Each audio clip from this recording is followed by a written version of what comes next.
This is a special presentation from News Channel Nebraska.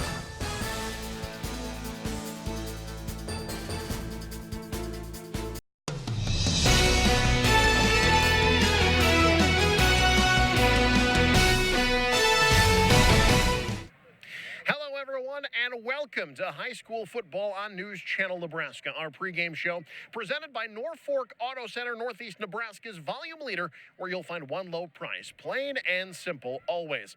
Alongside Lou Siefker, I'm Eric McKay, getting set for a Class C2 matchup between the Norfolk Catholic Knights and the #1 rated Wolverines of BRLD.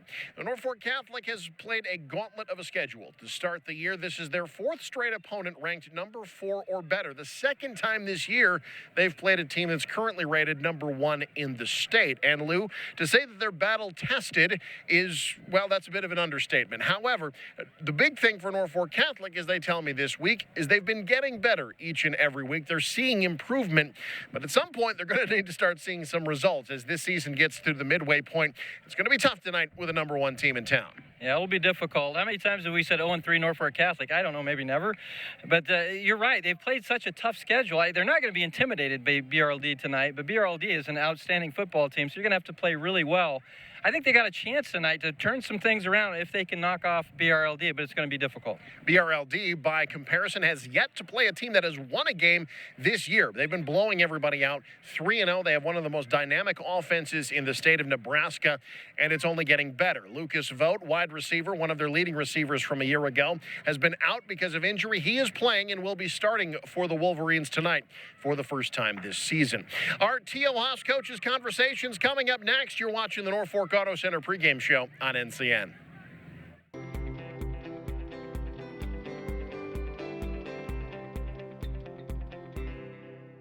Today on Health Beat, we're very happy to have with us Dr. Zachary Gangwer, a podiatrist specializing in foot and ankle surgery with Faith Regional Physician Services Orthopedics in Norfolk.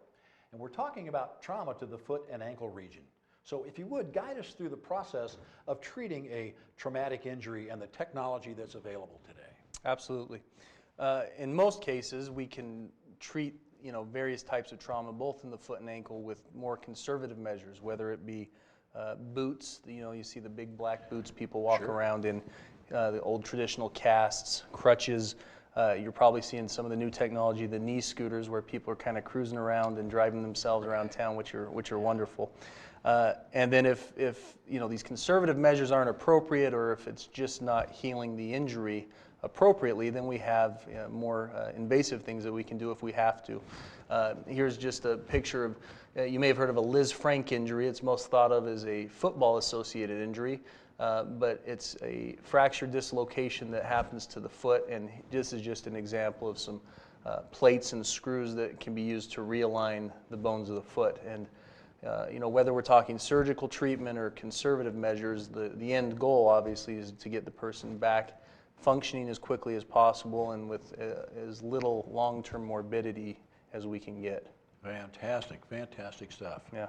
Well, thank you so much for joining us, and that's Health Beat, brought to you today by Faith Regional Physician Services.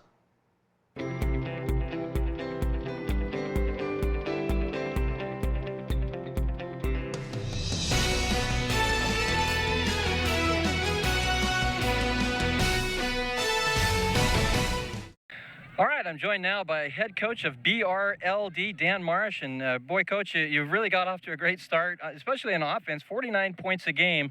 One of the bright spots, obviously, your quarterback, Mr. Gatzmeyer out there. He's played really, really well. Talk about his skill set. What makes him so special?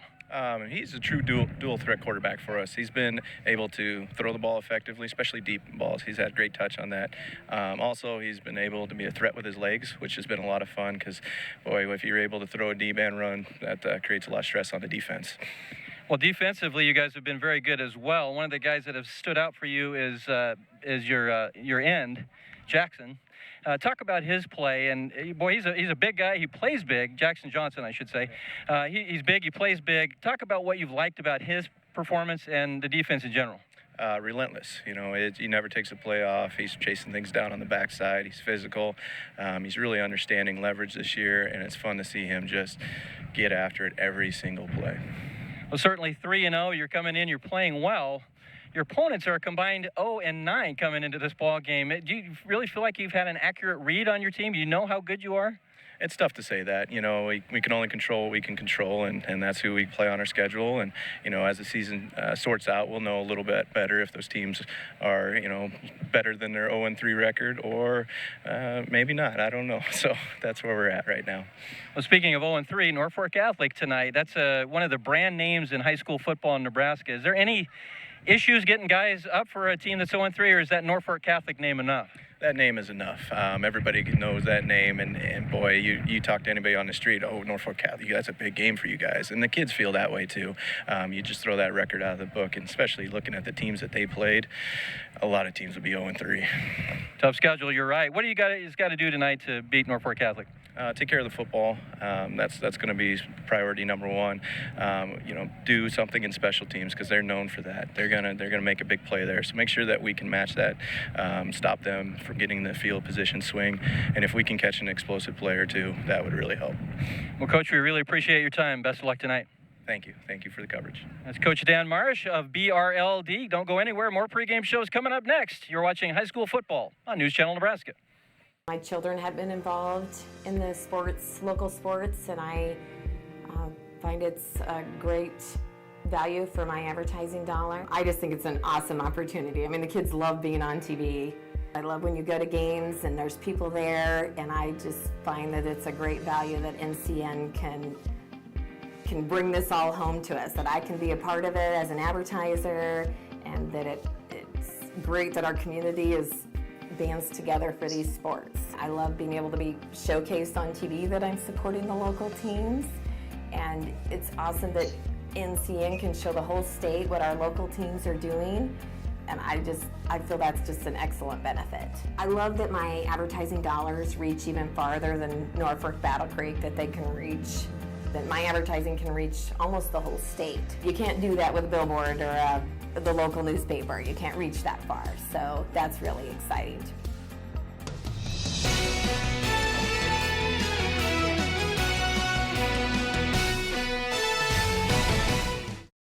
All right, welcome back to the pregame show. I'm joined now by Norfolk Catholic head coach Jeff Beller. And Coach, a tough start to the season so far, 0-3, but you've played some really good opponents. Talk about the team's response to that 0-3. Do your kids feel a little bit more pressure with all the success that your program's had? Do the kids feel more pressure to turn this around than maybe a regular program would? Well, I think probably they do. They're disappointed, obviously. But as you mentioned, we played really good football teams. So there's been some spurts that we've played well. We just haven't been maybe consistent as we need to be. But again, very good opponents that sometimes can make make some mistakes and some of those things. So we've had a good week of practice, and we got to get ready. And again, if ratings mean something, we're playing the number one team in our class. So this will be a big challenge for us. One of the issues so far this season, only 23 points from the offense in 3 ball games. What do you see as some of the issues that you guys have faced, and what are you trying to do to get some more production out of the O? Well, we haven't ran the football very effectively. I think when you run the ball, it opens up a little more your throw game, and so we've had to rely pretty heavy on throwing the football. We've worked hard on trying to establish some different things in the ground, and we'll continue that. So offensive line is inexperienced, and hopefully they'll grow up a little bit. We've been at some size mismatches, and we may have a little bit of that tonight again. So we're just going to have to strive. You're right. We just have not scored a number of points that you need to win a football game, so we're going to work hard to try to change that tonight. Well, you're trying to change some things offensively, and then your starting quarterback goes down with an injury. Nate Brongard out tonight with that concussion. But it certainly helps to have Caden Cunningham to step in there, a guy that's played a lot of quarterback for you. That's got to help. It does. Caden's played well for us. Both those guys have kind of shared it a little bit this year, but Caden's played really well at inside linebacker also, so we get a little concerned about maybe wearing him out a little bit, but we'll just have to rotate some people. He'll go tonight, and hopefully he'll be fine and play to the best of his ability. Well, as you mentioned, playing probably the number one team, at least rating-wise, in BRLD tonight, a big football team. What do you guys need to do to get your first win of the year? Well, we'll have to execute on both sides of the ball. We've worked hard at being good in the kicking game. We have a good kicker and a good punter. We think maybe we can gain some field position through the kicking game. I think that will be big. And then not give up big plays. They have really big play capability with a tremendous quarterback and some great receivers that are a tough matchup for us. One of the receivers is 6'5", and last time I checked, our DBs weren't quite that tall. So, just some issues there. Try not to give up the big play, and then try to put some points on the board, as we talked about, scoring some to give ourselves a chance to be in this football game. So it'll be very difficult for us. We know that, but we've had a good week of practice, and hope we'll come out and play well. Always a pleasure to talk to you, Coach. Good luck tonight. Thank you. Appreciate it. That's head coach Jeff Beller. Folks, don't go anywhere. High school football is coming up next. It's Norfolk Catholic taking on BRLD right here on NCN. My name's Dr. Jeffrey Bruning. I am with Faith Regional Physician Services, Family Medicine. What a patient can expect when they come see me is that I will listen to them, but also want to provide the best care possible to them while making sure that it suits their social needs as well as their medical needs. It's very important to manage chronic diseases with medications and help patients in that aspect. But another thing is really helping the individual outside of being seen in the office as far as their lifestyle, their eating, their daily activities, which is all a part of managing chronic care for patients, because we know that as people are healthier, eat healthier, are more active, they're healthier patients, and they tend to live longer and happier lives.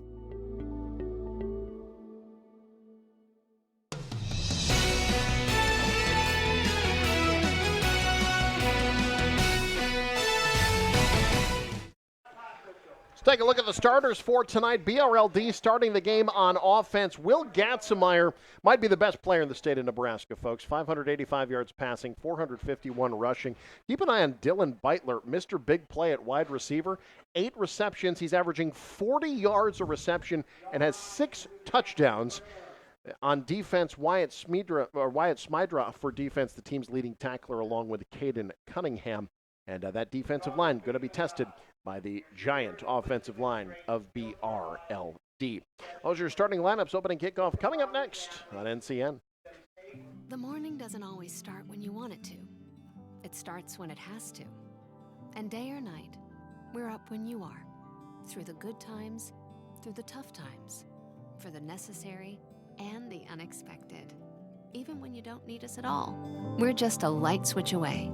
And when it's finally time to call it a night, we keep the lights on, ready to do it all over again. Nebraska Public Power District, powering your everyday, every day.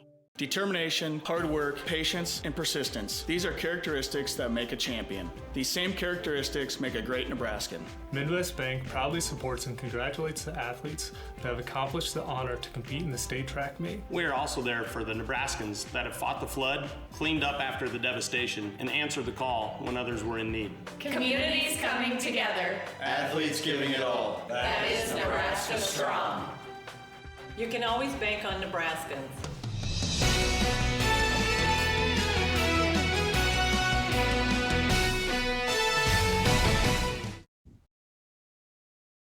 Back at Memorial Field here in Norfolk, it is POWMIA Day, and you see the Norfolk Catholic cheerleaders bringing out the POWMIA flag, the American flag, following it out.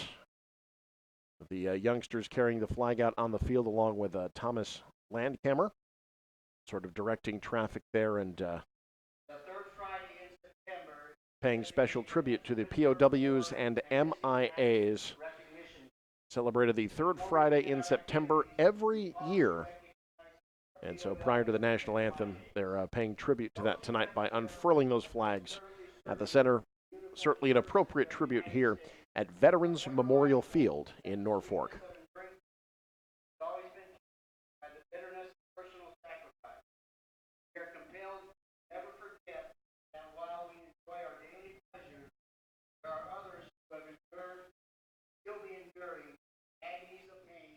Deprivation, imprisonment. Call to your attention, 50-yard line. Norfolk Catholic students are presenting a special flag in honor of America's 4,000 POWs, MIAs, World War I.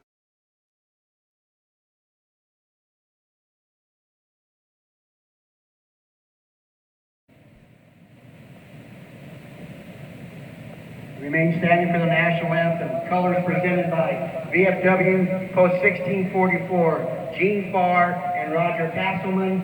American Legion, Post 16, Jerry Landhammer. National anthem played by Norfolk Catholic Pep Band under the direction of Sam Hahn.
Opening kickoff coming up next. You've been watching the Norfolk Auto Center pregame show on NCN. The picture's really clear.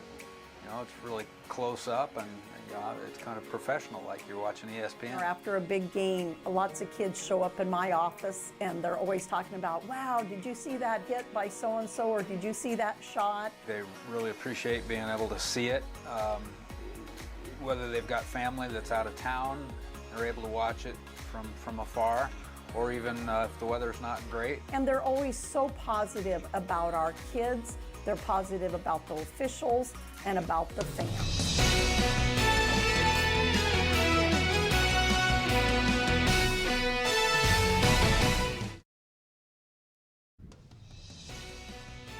It is time now to enjoy the game, thanks to United Healthcare. Alongside Lou Siefker, Will Ryan, the producer, I'm Eric McKay. Norfolk's Veterans Memorial Field, the setting for this Class C2 matchup, the final non-district matchup for both of these teams. 0-3 Norfolk Catholic against number 1 rated 3-0 BRLD. That's Bancroft Rosalie Lions Decatur Northeast. If you're wondering what the alphabet soup stood for there, the co-op between Bancroft Rosalie and Lions Decatur Northeast High Schools that has seen almost nothing but success across the board athletically. Basketball, they've been very good. I know their volleyball program has done well, and football has been steadily building under the guidance of head coach Dan Marish. Now sitting here 3-0, Marish in his 4th year at the helm of this program, also the head coach at Lions Decatur Northeast prior to taking over here. This is 10th year as a head coach overall.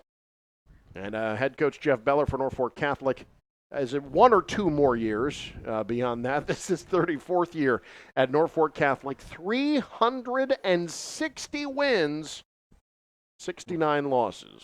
And the guy still has a job. I don't understand that. Other than that, he has not done much. By the way, I want to wish good luck Aquinas Catholic up at Ponca tonight. Another pretty good coach, Ron Mimic, going for career win 300 tonight.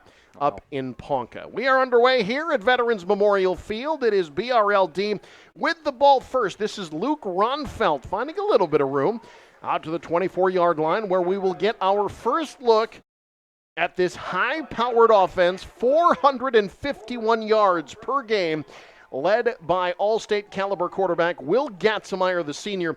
59.6 completion percentage, 585 yards, 8 touchdowns. Has yet to throw an interception. He also has 451 yards on the ground and 3 touchdowns as well. There you see him, number 11, starting in the gun. This is a spread offense. On 1st and 10, they will go on the ground and find some room. Out across the 30 to the 31-yard line is Kobe Lyons, the team's second leading rusher at 292 yards. It will be 2nd down and 4. Eric, you were saying what BRLD stands for. I thought it was big, rugged. I thought that's what it was. I saw him warming up. That's probably more accurate. But it's an enormous team. Their line up front, we'll get into that. 1st down yardage there as Lions able to get across the 35 to the 39. So right away, 2 carries, 14 yards for Lions. But, yeah, up front, this offensive line is enormous. You got Rusty Hardiman at tackle at 285. Tyler Vavra next to him at 270. Luke Kramer not playing tonight. He's a 300-pounder, but they are some big boys up front, and they are good. Here's the first carry for Gatzmeyer. Sliding through defenders across the 45 to the 46. It will be 2nd down and 3. Well, Gatzmeyer is a true dual-threat quarterback. You mentioned his passing stats, 451 yards rushing on the year and 3 touchdowns as well. So he can beat you a lot of different ways. A fantastic basketball player as well for this Wolverine program. Not much up the middle there. Norfolk Catholic able to stuff it for no gain. Nice play that time by Ashton Arns, the 235-pound senior. In lieu of Norfolk Catholic is going to have success tonight defensively, I think it's got to start on that defensive line. Yeah, the defense has actually played pretty well. Some of the scores a little deceptive. Certainly the Aquinas game, they scored 2 touchdowns in the last minute of the ball game. But you're right, defense has to be big tonight. Gatzmeyer trying to stretch the play, able to improvise for 1st down yardage before he's drilled in Norfolk Catholic territory. Looked like a broken play.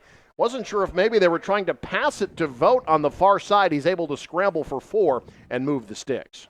That wasn't the prettiest play. It did look a little disjointed, but when you have a guy like Gatzmeyer back there, good things generally happen. Picks up the 1st down, and you've seen the way that BRLD is moving the ball right now, and they're winning up front. They're able to get enough holes there to get those extra yards. Pass far side caught. First reception of the season, Lucas Vogt.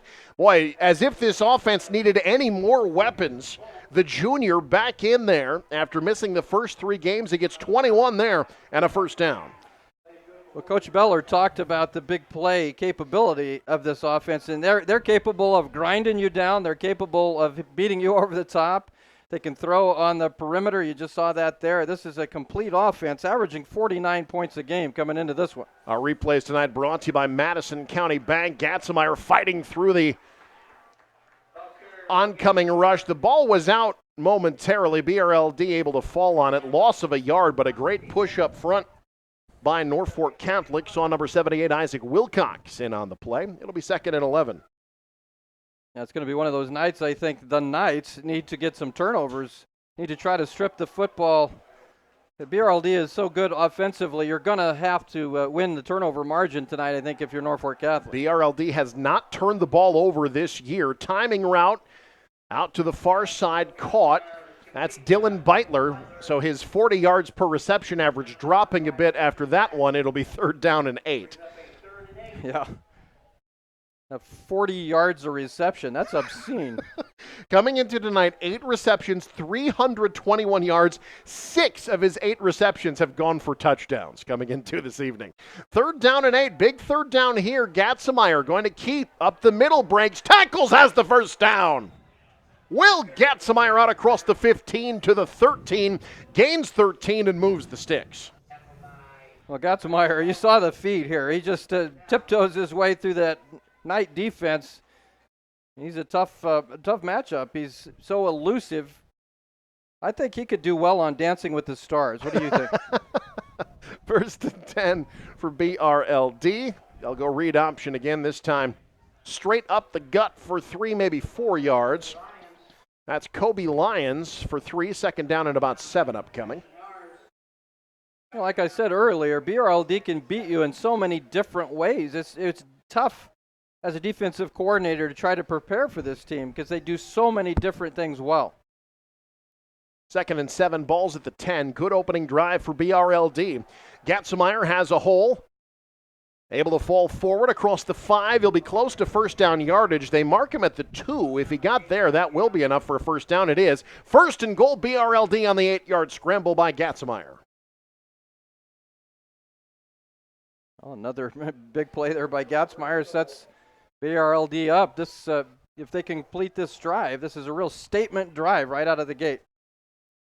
Out of the gun. They hand off. Great cutback. Huge hole left side, and BRLD strikes first. Kobe Lyons from 2 yards out, and the Wolverines drive down the field for the first score of the ball game. The Lions didn't have to work hard for that one, did he? That was a Mack truck-sized hole. Look at the hole there on that left side. The big fella there, Aiden Nelson, with a big block there, allowed Lions to get through there untouched. And BRLD does not kick. They go for 2 every time, so Gatzemeyer will try to extend the lead. Hands off. Up the middle, didn't get there. So on the Faith Regional Health Services scoreboard, 8:15 to go first quarter, 6-0 BRLD on NCN. Determination, hard work, patience, and persistence. These are characteristics that make a champion. These same characteristics make a great Nebraskan. Midwest Bank proudly supports and congratulates the athletes that have accomplished the honor to compete in the state track meet. We are also there for the Nebraskans that have fought the flood, cleaned up after the devastation, and answered the call when others were in need. Communities coming together. Athletes giving it all. That is Nebraska strong. You can always bank on Nebraskans.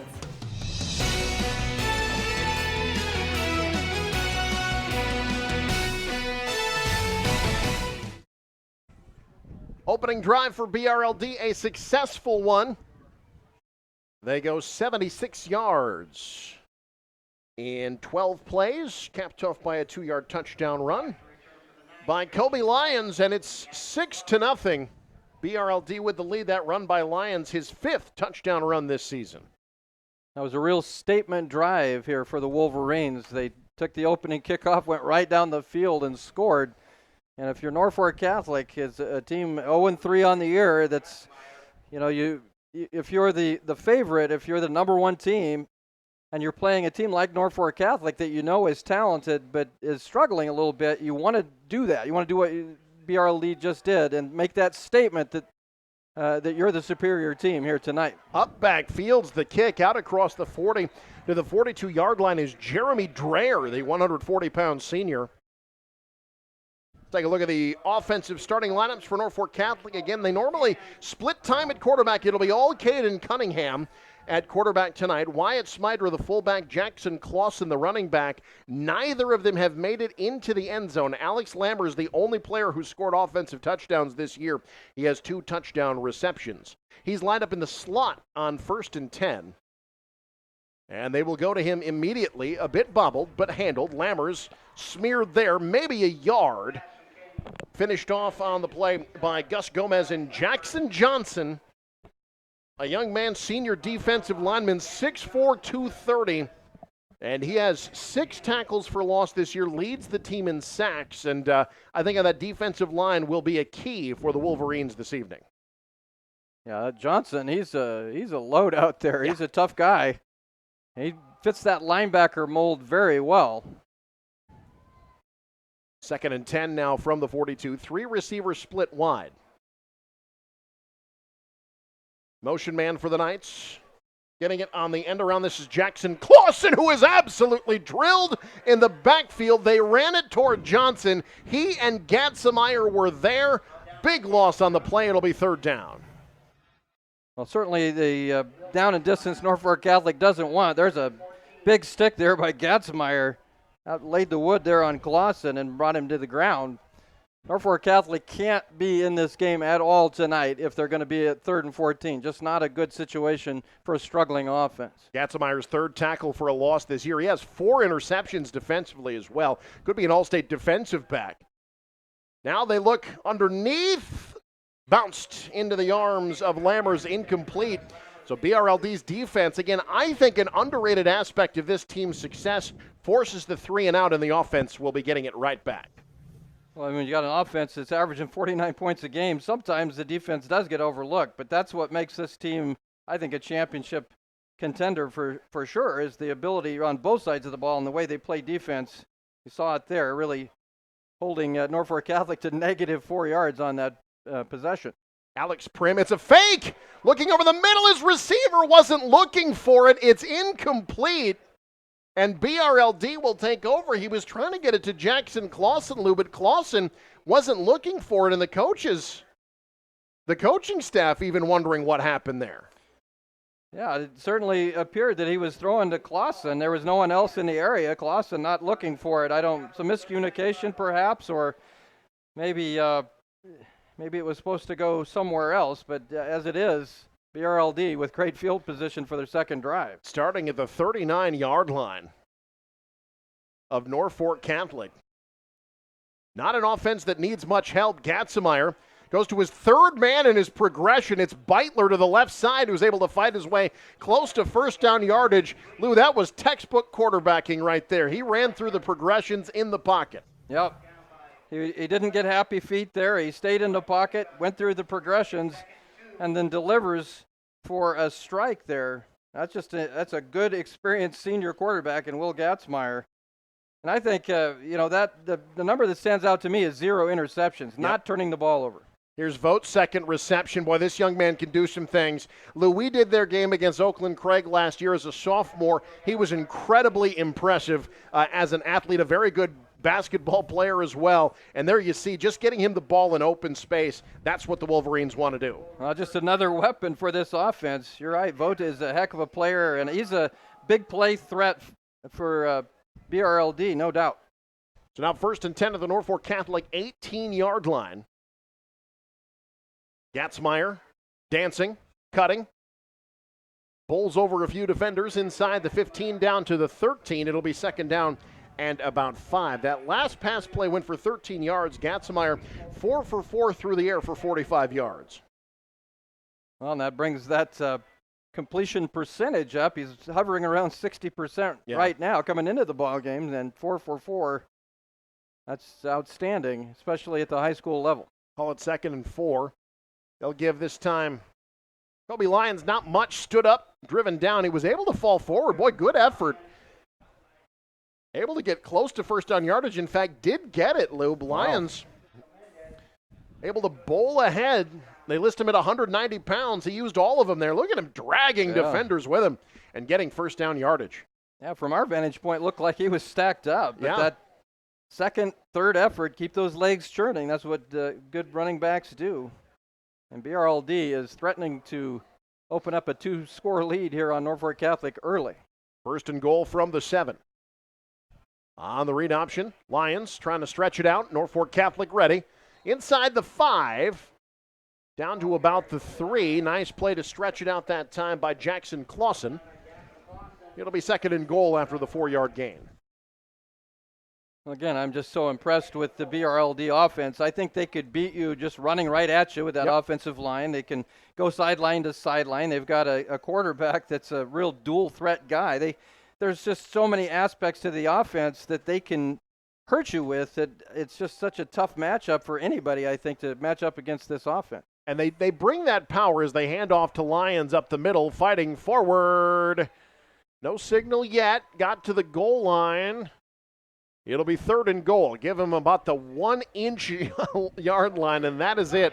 3rd and goal upcoming after, call it officially a 2-yard gain by Kobe Lyons. But Lou, that power game, Norfolk has seen that, certainly in the teams they've played, St. Paul, Aquinas, Pierce, but they haven't seen it combined with a spread offense like this. Right. It's just so hard to game plan for. 3rd and goal inside the 1. Lions straight ahead into the end zone, 2nd rushing touchdown tonight, and BRLD's up 12. Well, good teams, when you give, make a mistake and you give a good team a short field, they're going to hurt you with it, and that's what BRLD did. Norfolk Catholic with a fake punt there's some miscommunication on it. BRLD gets the football in their territory, and they take it right in there. You see Mr. Kobe Lyons with his 2nd touchdown. That big offensive line really paving the way against the Norfolk Catholic defensive line. BRLD will go for 2. They've got 4 split wide on this 2-point conversion attempt, 3 to the right. Gatzemeyer handing off up the middle, didn't get there again. So 0 for 2 on 2-point conversion tries, but on the Faith Regional Health Services scoreboard, it's a 12-point lead for the number 1 team in the state on NCN. Need high-speed internet? Want the best in TV programming? There's no need to make countless calls to 1-800 numbers to get the services you want. Get both TV and internet with just one call to me, Wes, at Satellite Central. Everyone's needs are different, and we can help you find the best option for high-speed internet. And we've been providing TV programming from Dish and DirecTV for over 20 years. We have a local team of installers that you know and can trust. So make one call to us at Satellite Central.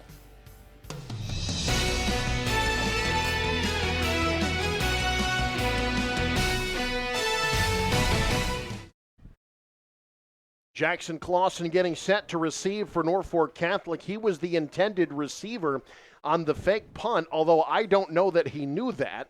The fake punt unsuccessful for Norfolk Catholic gives BRLD a short field. They're going to take advantage of that more often than not. They do. 39 yards, kept off by a 1-yard touchdown run by Kobe Lyons. And Norfolk Catholic, this is not what you want when you're facing a team of BRLD's caliber, an uphill climb already in the first quarter. Yeah, you really got yourself behind the 8 ball against a very good team. Norfolk Catholic offense struggling. They've only scored 23 points on the season, and BRLD already with 12. Kick fielded at the 19-yard line. Again, BRLD does not have a kicking game to speak of. They go for 2, and you see the upbacks are returning a lot of these kicks. That was Tristan Schlecht, the 150-pound senior, out across the 35 to the 38-yard line, where Norfolk Catholic will start this drive after a 3-and-out on their last possession. So we found a weakness. Is that what you're saying? Right.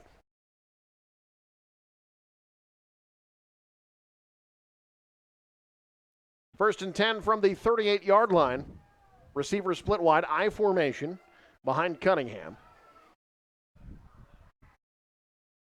Handoff up the middle, some room out across the 40 to the 41-yard line is Jackson Clausen. Folks, our first quarter is brought to you tonight by Region 4 Behavioral Health System.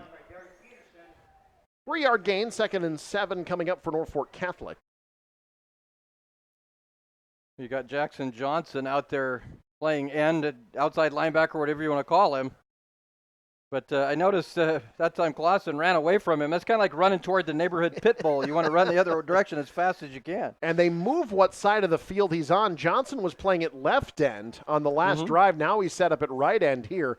This running play goes for a couple. Clausen falling ahead, or correction, that is number 36, Preston Eisenmenger, the 155-pound junior, getting a yard. It'll be 3rd down and 6 upcoming.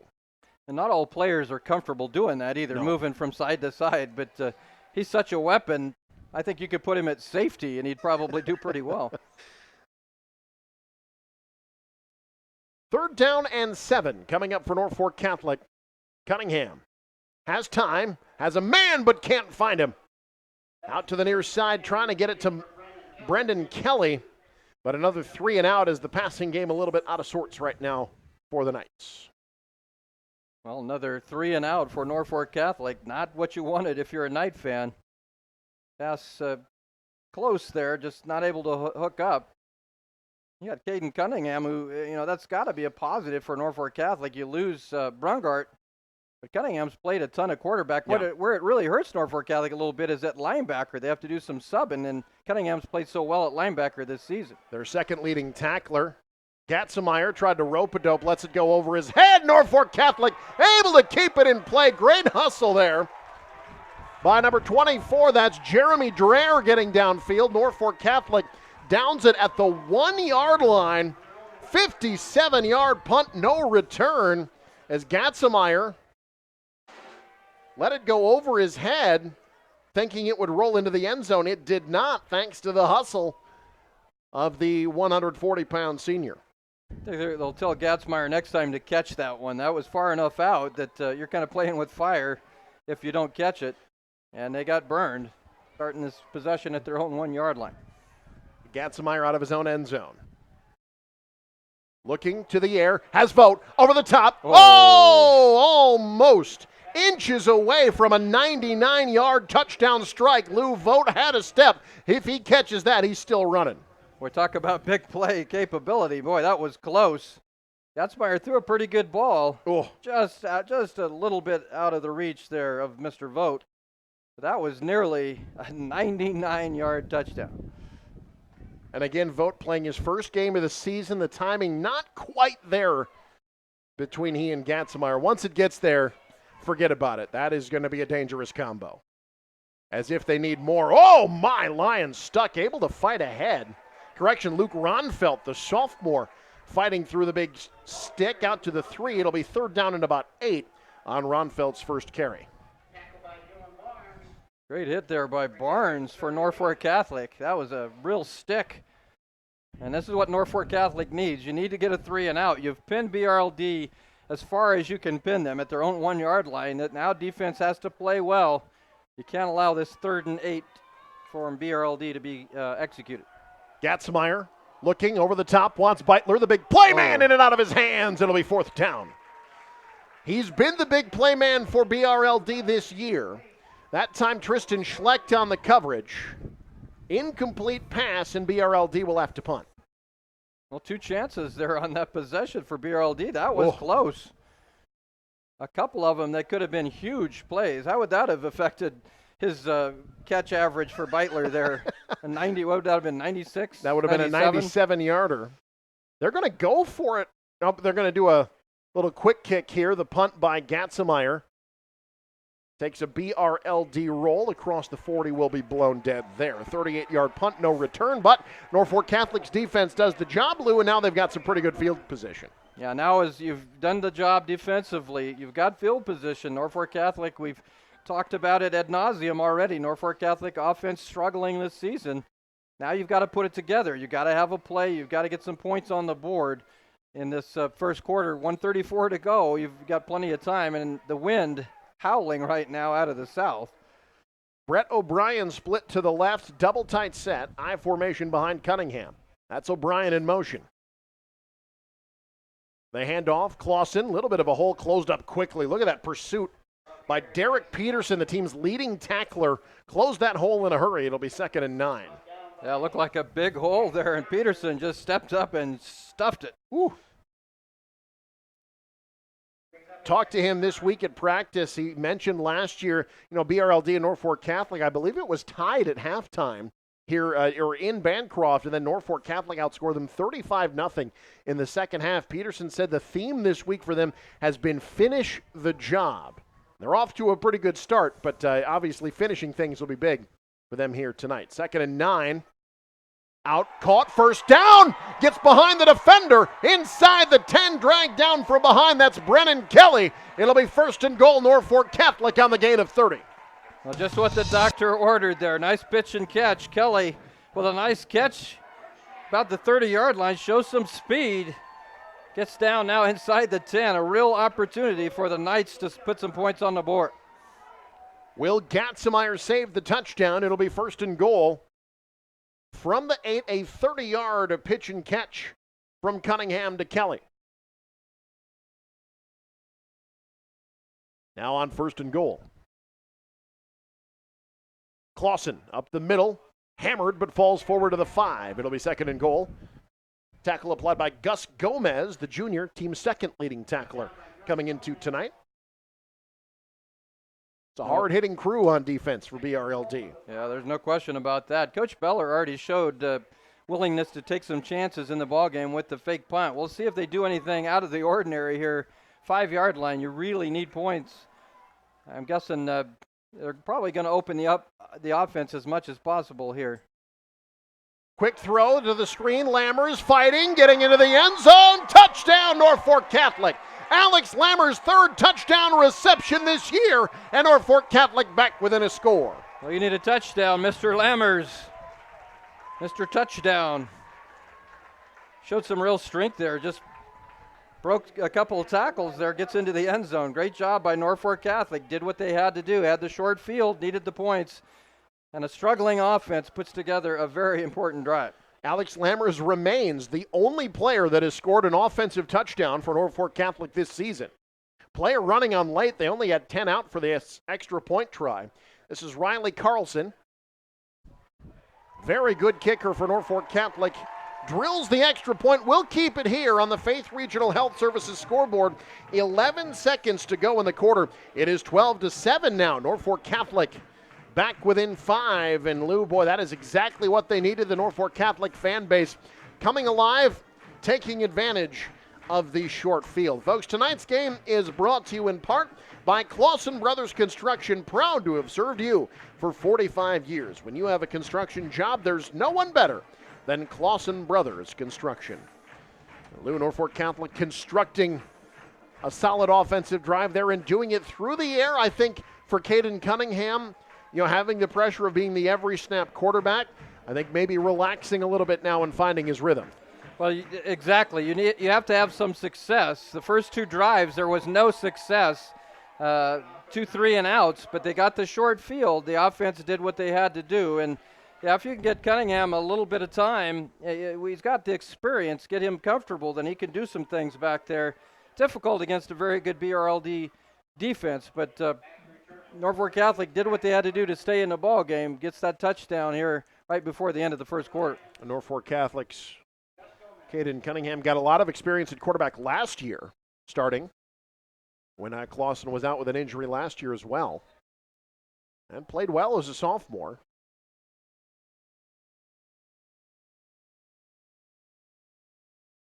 That should pay dividends next year as well when Cunningham is a senior. But like I said, I've talked to some of the coaches here before the ball game, and they said they were, Cunningham was playing so well at linebacker, and he's still going to play linebacker, but now they have to do a little bit more subbing because he's the starting quarterback. Carlson's kick into the end zone, so BRLD will start at the 20 with 11 seconds to go. Boy, it is such a luxury to have a really good kicker. Of course, that's such a great tradition here at Norfolk Catholic, going back years. And one of the assistants on this team, Jordan Beller, of course, someone who knows a lot about special teams and quarterback, frankly. Yeah. He's been coordinating that for Norfolk Catholic. Now 1st and 10 for BRLD. They have the ball at the 20. Gatzemeyer, hands off. Lyons has a hole up the middle. Lyons first down across the 35, still rolling. Rolls forward to the 37, 17-yard gain for BRLD, getting right back going on offense. The Wolverines want to have an emphatic answer to that touchdown by Norfolk Catholic. And a good start to the drive there, a nice gain. Lyons having a nice first quarter. At his 10th carry already, and that will bring us to the end of the first quarter. We're on the Faith Regional Health Services scoreboard. We got a pretty good one. BRLD 12, Norfolk Catholic 7. Second quarter coming up on NCN. I'm Sam Recob. I work for Faith Regional Physician Services in the family medicine clinics in Laurel and Wayne. My general approach is to treat everybody like they're a member of my family. Think of them as, your grandparent, your sibling, your own child, and usually you end up with pretty good outcomes and pretty good relationships. I love working with kids. I do a lot of pediatrics. We do a lot of skin procedures. We do a lot of procedures, period. Pretty much full service clinic in Laurel and Wayne. I think the rural communities deserve to have the services available. They're necessary and they need them. When you partner with me as a physician, you're partnering with somebody that is looking to invest in both you and your family and your community. And I already am invested in the local communities around here. This is what I want to do and where I want to be.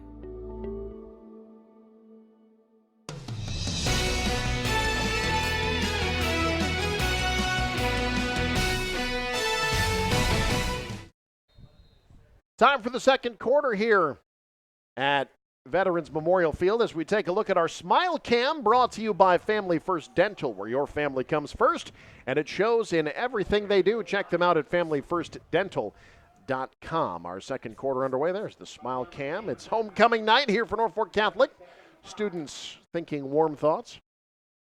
As we start the second quarter here alongside Lou Siefker, I'm Eric McKay. 2nd and 5 here for the BRLD Wolverines. And this has been the workhorse for them tonight. Colby Lyons, that is 12th carry. Out to the 45-yard line, setting up a 3rd and short for the number 1 team in Class C2. This second quarter brought to you by D&L Towing.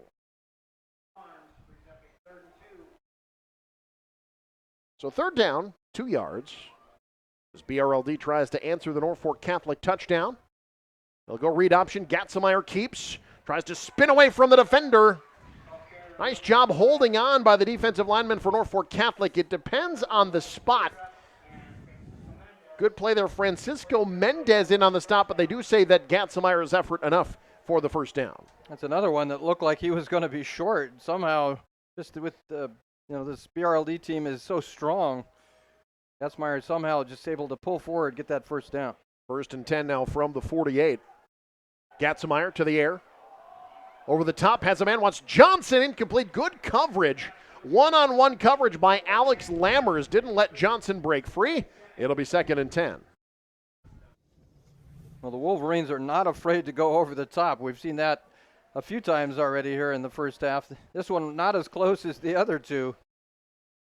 But they don't mind taking shots downfield. And more times than not, those plays end up into big plays for BRLD. Johnson coming into tonight, 8 receptions, 134 yards on a score. 2nd and 10. Gatzmeyer will keep it himself. Up the middle is hammered at midfield.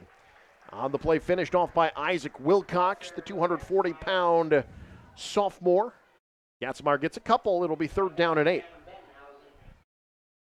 This is where Norfolk Catholic needs to make a big play. They need to make plays on the defensive side of the ball when you've got BRLD in these long yardage situations. The Wolverines are very capable of picking up these 3rd and longs with the offense they run. This is where Norfolk Catholic needs to make plays. Going to try to option for the 1st down. How about Will Gatzmeyer?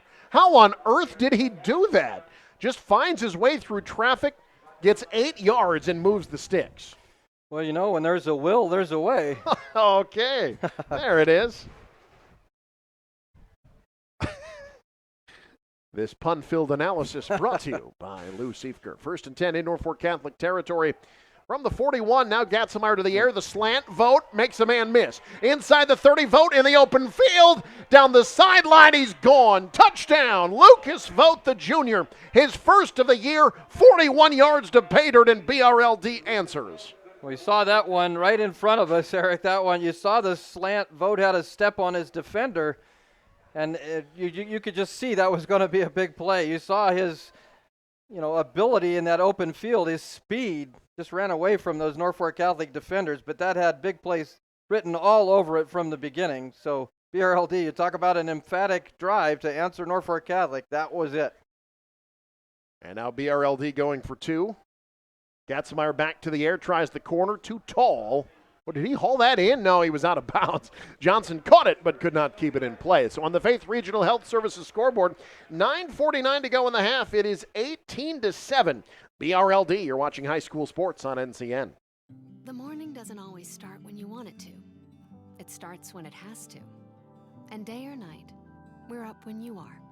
Through the good times, through the tough times. For the necessary and the unexpected.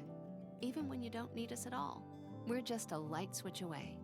And when it's finally time to call it a night, we keep the lights on, ready to do it all over again. Nebraska Public Power District. Powering your everyday, every day.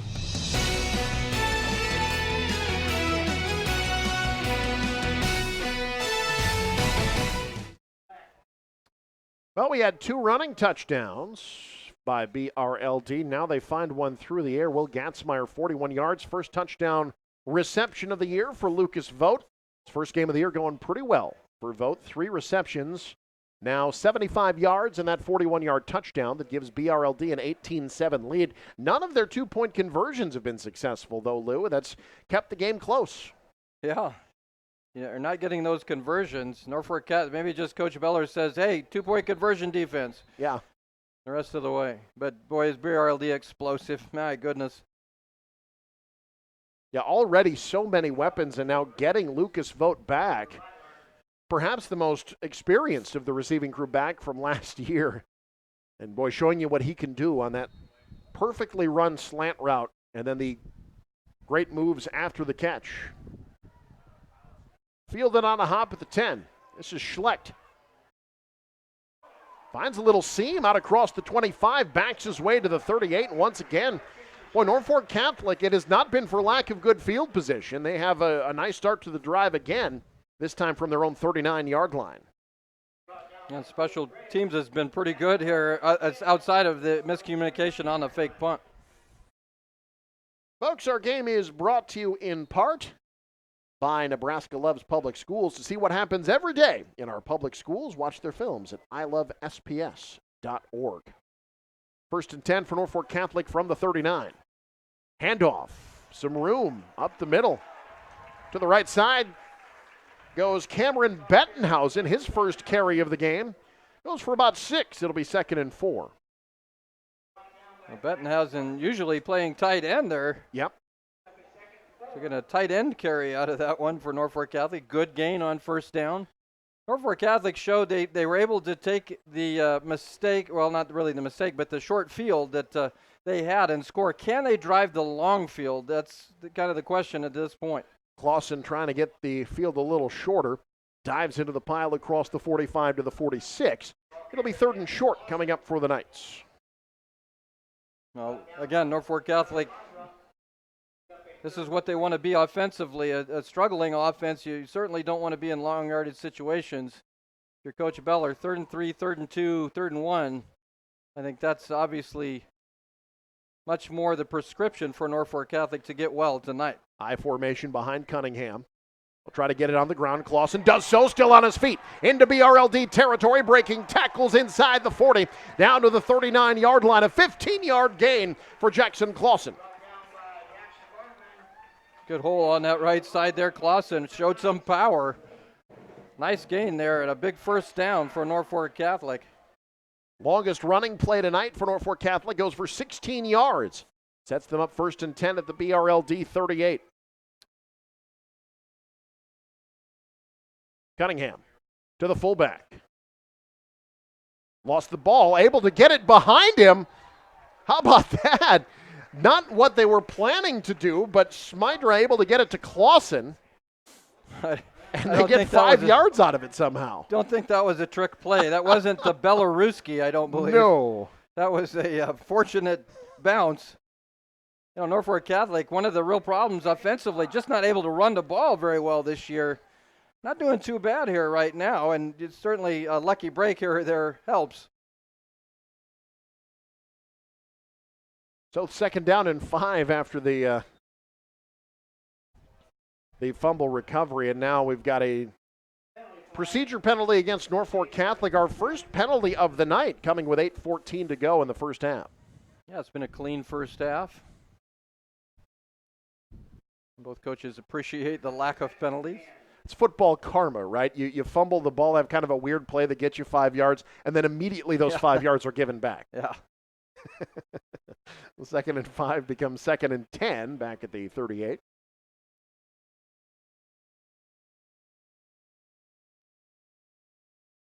Cunningham on the out route has a man. It is caught, and it'll be 1st down yardage. Nice play there in the one-on-one. Brennan Kelly, who caught the touch, or rather caught a big play for them earlier as well, moves the sticks there on the gain of 9. Well, Kelly, just a sophomore, somewhat a diminutive little guy out there, but he's got really good hands. Held on to that one. That was a big catch. 1st down for Norfolk Catholic. They need to continue to make plays like that. Big play there from Brennan Kelly. His 2nd reception tonight for 41 yards. 1st and 10 at the BRLD 27. Norfolk Catholic driving again. On play action, Cunningham to the end zone, almost intercepted. They were trying to get it to Alex Prim. Got underneath. Dylan Beitler applying the coverage. It'll be 2nd and 10. Looked like there at the end that Prim might have pushed it off a little bit. May have got away with one there. And pass is incomplete, so 2nd down here for Norfolk Catholic and 2nd and 10. 2nd and 10 at the 27-yard line. Norfolk Catholic driving into a pretty stiff breeze. Keep that in mind as we get into field goal territory. On the rollout, Cunningham lost time, brought down for the sack. That's Jackson Johnson, his 4th this year, and 3rd and down upcoming. Yeah, you got to, for Cunningham in that case, just held the ball a little bit too long. Good defensive line and a pass rusher like Jackson Johnson. You've got to have that clock in your head, and if it's not there, you just got to get rid of it. Gives up a sack. Now it's that long yardage situation that Norfolk Catholic needs to stay out of. 3rd down and 14 from the 31-yard line. In motion is Lammers. Cunningham, they'll try a screen, little misdirection.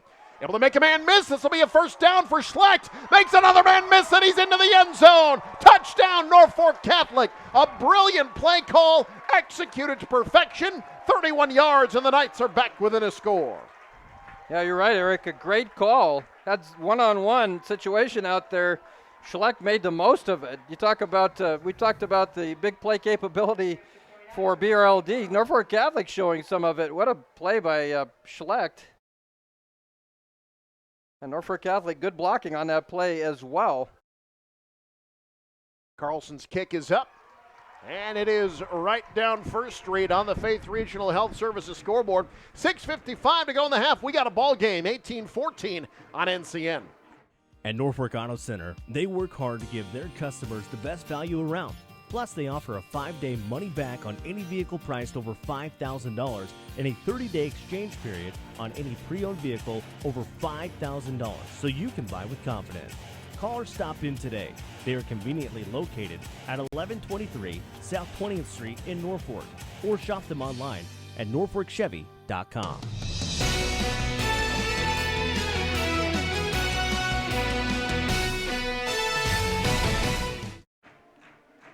Tonight's broadcast brought to you in part by Althier Miller Pape. See them in Norfolk, Randolph, or Pierce. Why? Because your eyes deserve it. Norfolk Catholic showing some offensive explosion. Alongside Lou Siefker, I'm Eric McKay. They've already equaled their largest point total in a game this year, trailing 18-14 on the 31-yard touchdown pass from Caden Cunningham to Tristan Schlecht. Only averaging about 8 points a game coming into this one. If you're a Norfolk Catholic fan, you got to be smiling right now. A couple pretty impressive touchdown drives put together by the Norfolk Catholic Knights. His kick fielded by Gomez going to the outside. Out across the 20 to about the 25-yard line, where BRLD will have it 1st and 10. Now the defense got to come up with another stop. Their only stop came when BRLD started inside their own 5. See what the Wolverines can cook up on offense here as we come up on the midway point of the second quarter. Yeah, Norfolk Catholic has been good on defense all year. I think this, maybe aside from Pierce, this might be the best offense that they'll see, at least in the regular season, all year. Gatzemeyer will go to the air on 1st down. Another go route, looking for Vogt, can't get there. There was some contact, no flag. Coverage applied by Carlson. Vogt certainly thought there was enough for interference. It'll be 2nd and 10. Yeah, it looked like Carlson got there just a little bit early. He kind of was grabbing Vogt from behind. Officials didn't see it as enough contact to throw the flag. And, of course, as a receiver, you always feel like you're being held. Every time, right? If you fall over, it's because of interference. That's the mindset of a wide receiver. 2nd and 10 for BRLD. After completing his first 4 passes, Gatzemeyer just 1 for his last 5. They go back to the ground. Gatzemeyer not finding much. Going to be 3rd and long upcoming. No gain. As Alex Lammers leading the charge for Norfolk Catholic defensively there. Yeah, it's a big situation in the ball game now. 3rd and long for BRLD. If Norfolk Catholic is able to stop them, they should get pretty decent field position, maybe have a chance to take the lead late here in the second quarter. On 3rd and 10, Gatzemeyer to the air, wants Johnson, got him. Johnson over 2 defenders. Boy, when you need 10 yards, it helps to have a guy that's 6'4" and sure-handed. 1st down after the 19-yard gain by the Wolverines. 6'4", sure-handed, strong. He's got good hands, good strong hands. That's 2 tough. guys draped on him, no problem. I like that. He just hands the ball to the official and with a ho-hum expression there. Mid-yawn, Jackson Johnson pulls in a 19-yard pass on 3rd and 10. Norfolk Catholic showing blitz. Gatzemeyer diagnoses it. Looking deep again, wants Beitler. Just out in front of him too far. Schlecht applying coverage. Boy, BRLD not afraid of the deep ball. It'll be 2nd and 10. I love BRLD. Now, they haven't hit one of them yet, but they play the game like I play Madden. You just throw it deep all the time. Yep. This is video game offense, no doubt. Just go routes. Just keep even it. Yeah, that's how a guy like Dylan Beitler can come into tonight with 8 receptions for 321 yards. Yeah, you see why. 2nd and 10 from the 44. Fun offense to watch.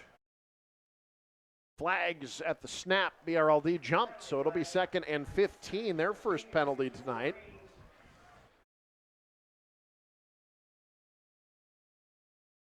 It's sort of a percentage game when you do that, right? When you've got an offense that you're confident in, the idea is like, look, just keep taking shots. You're going to hit on one or two of them eventually. Yeah, you figure you're going to make a play eventually, but you're also are confident in your offense so that it's not like a wasted down. You feel you can pick up 10 yards in 2 plays anyway, so why not take some shots downfield? 2nd and 15 after the penalty. They'll try to stretch it out. Good speed by Norfolk Catholic. Great tackle in the open field.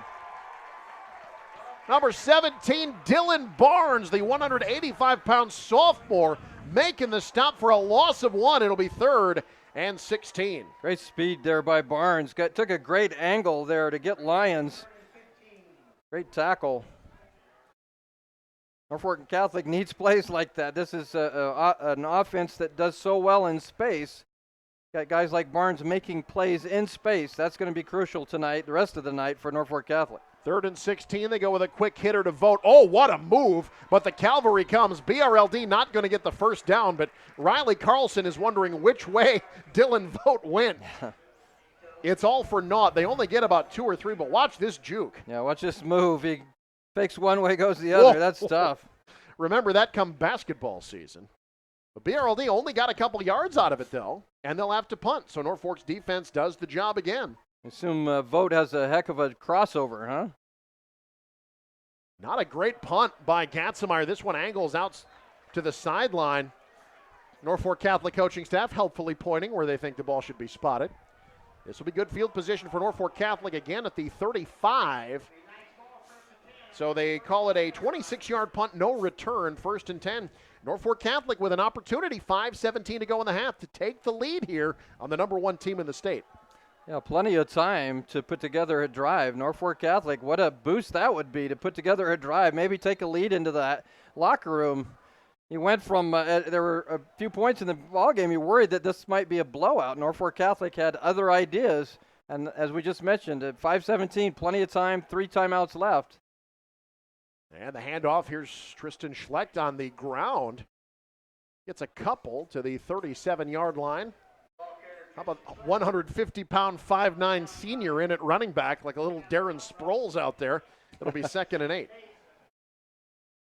When Norfolk Catholic is 0-3, I never thought I would say that. Last time not making the playoffs, 1995. But when you look at who they've played and you look at who the guy is that's standing on the sidelines coaching this team, they're going to be okay. Quarterback keeper, big play into BRLD territory. Caden Cunningham using the legs. Out to the 41 of BRLD. That's a 22-yard quarterback keeper for a first down. Yeah, there was a quarterback keeper all the way. Cunningham with a big gain. That really caught BRLD off guard. And now Norfolk Catholic in BRLD territory. 1st and 10 from the 41. They'll hand off to the up back. He has a hole. Well, Norfolk Catholic's offensive line winning the war right now. That's Smedra out across the 35 to the 32. A 9-yard gain. It'll be 2nd and short. So this offense only averages about 8 points a game. These guys are looking good tonight. 2nd down and a yard from the 32. 3 running backs behind Cunningham. It's Bettenhausen again, using that big 6'3" frame to fall forward for first down yardage. Out across the 30. Down to the 28. We've got 3:51 to go in the half. That's a 4-5-yard gain, and Norfolk Catholic gaining yards in chunks now. You know, Norfolk Catholic is likely much better than that 0-3 record. Both of the last 2 games, Aquinas, St. Paul, they were in both of those games. Yep. So, I mean, it's a little bit misleading to say that they're a winless. I mean, they are a winless team, but it's a little misleading. This is a talented group. On the out route, it is caught. 3rd reception of the night for Brennan Kelly. Gain of about 7, 2nd down and short upcoming. Kelly running some really nice routes out there. Gets open, able to secure the football. He's got nice hands. He's become a weapon here for Norfolk Catholic. His 3rd reception for 48 yards. Cunningham through the air. Very solid. 6 of 10. 87 yards and 2 touchdowns. Yeah, he's done a really nice job, Cunningham has. 2nd and 3 from the 20. They'll hand off. Clausen has a hole, has a first down. Still going. Dragged down from behind by Johnson, but rides him inside the 10. An 11-yard gain. It's 1st and goal, Norfolk Catholic. Well, another gouge play. They're just right now gouging that big defensive front. Norfolk Catholic, it was the Wolverines in the first quarter that were really winning the war up front. Now the big fellas for Norfolk Catholic getting it done. And old Big Mo right now clearly on the side of Norfolk Catholic and will be in their back pocket here if they're able to score before halftime. 2:36 to go in the half. 1st and goal from the 9. Cunningham. Schleck looking for room. Try to stretch the play, but BRLD ready for it. No gain. Ball came out, but after the whistle. Good pursuit by Braxton Bargman, the senior. No gain. It'll be 2nd and goal. Actually, loss of a yard, in fact. Well, the only other thing, I guess, to think about here for Norfolk Catholic, you want to come away with points. This has been an impressive drive. If you're not able to get a touchdown here, you certainly have a big advantage in the kicking game. A field goal is certainly well within the possibility here for the night. 2nd and goal from the 10. Looking, fade route, end zone, knocked away, incomplete. Picture perfect coverage in the end zone. Trying to get it to Brennan Kelly. That was, I believe, Mason Lammy on the coverage. The 135-pound junior. And it'll be 3rd and goal from the 10. A bit of a fade route out there. Good coverage.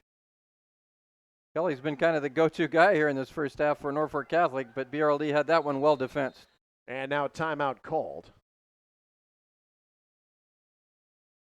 We'll take a timeout as well. Faith Regional Health Services scoreboard.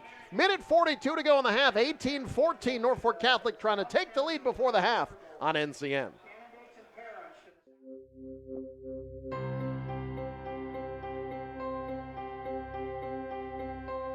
I love the variety.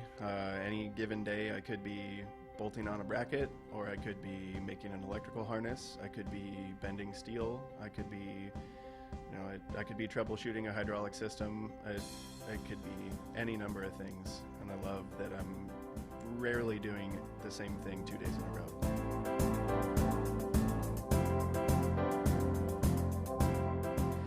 And I just used that year to really research and figure out what I could do with a company that was willing to either reimburse me for tuition or have a school like the IBW NICA apprenticeship provides.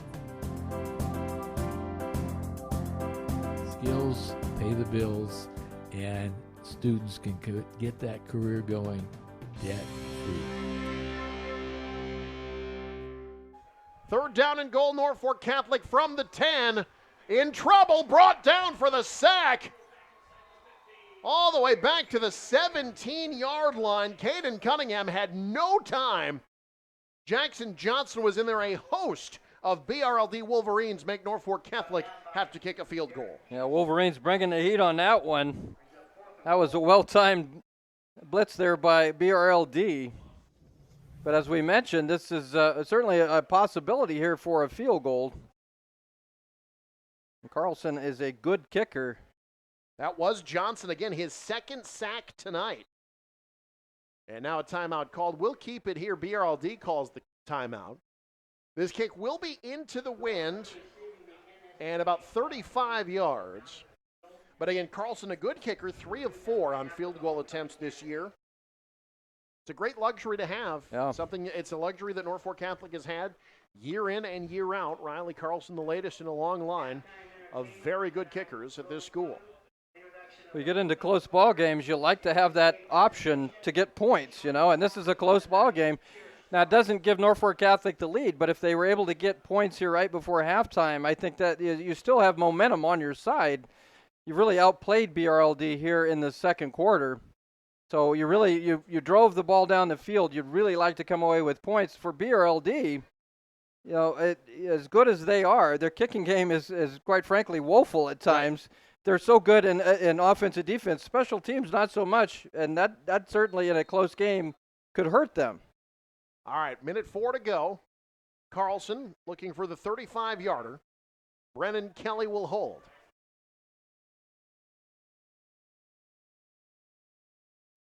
Has the distance and then some. Drilled it right down Broadway. How about that? So on the Faith Regional Health Services scoreboard, minute 1 to go in the half. We got ourselves a 1-point game on NCN. No longer is going to the optometrist just about getting glasses or contacts. The modern eye exam now involves the diagnosis and treatment of ocular disease. The visual demands created by the use of smartphones and handheld devices has also changed the modern eye exam dramatically. At Othier Miller Pape Eye Care, they're committed to your health and eye care needs. With 6 optometrists, they have various levels of expertise to serve their patients and give them the best care possible. Why? Because your eyes deserve it.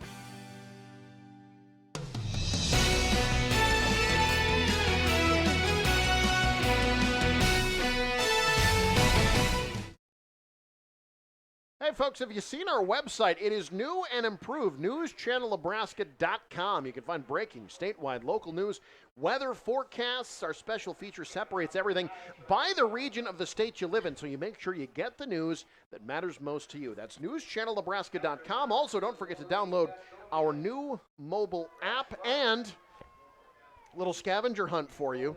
Even find the talent page of one Mr. Lou Siefker. That's right, at newschannelnebraska.com.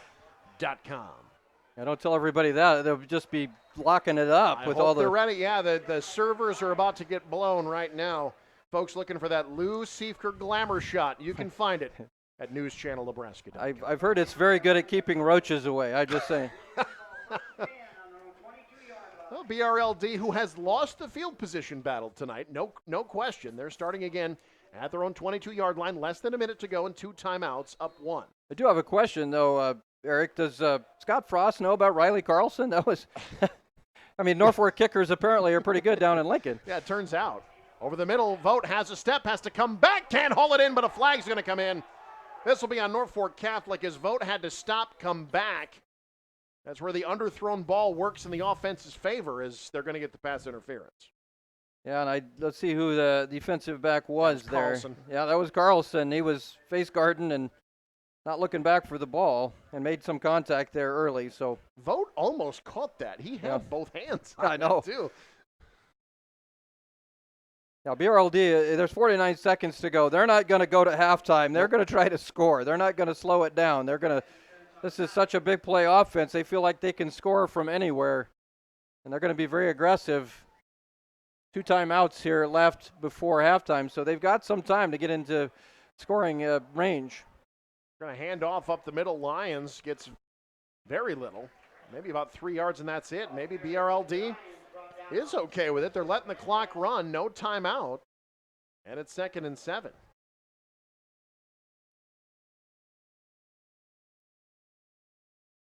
Now they do go to the air. Gatzemeyer over the middle, overshot his man, looking for Vogt, and it'll be 3rd down and 7. Well, so far, Gatzemeyer has not been on the money. You've had a couple that were really, really close on some deep passes, but they're going to keep doing it, and eventually you get a big one out of that. But got a lineman down for BRLD. That's Rusty Hardiman, the 285-pound junior, pointing at his right knee. Faith Regional training staff out there. This game is presented by Faith Regional Sports Medicine, certified athletic trainers, physical therapists, and highly trained providers working together to repair and care for sports medicine injuries right here in Norfolk. Look right side of your screen, number 75. Ooh, couldn't quite see what happened there, but looked like a Norfolk Catholic player might have got blocked into that side of that knee. That's the scary area for an offensive lineman. You got your leg planted and somebody gets blocked into your knee. Sometimes that can pop a knee. You certainly hope that's not the case here with Rusty Hardiman. That's as good as they are offensively and as many weapons as they have. One of the big things, you talk about this week in and week out, is to have those good offensive linemen, the big uglies we like to call them up front, and that's a really good sign that Hardiman is walking off on his own power. Yeah, that is you're right. And what happened was I believe one of the running backs rolled up into the back of his leg, and those are season enders sometimes. So it's good to see him walking off the field.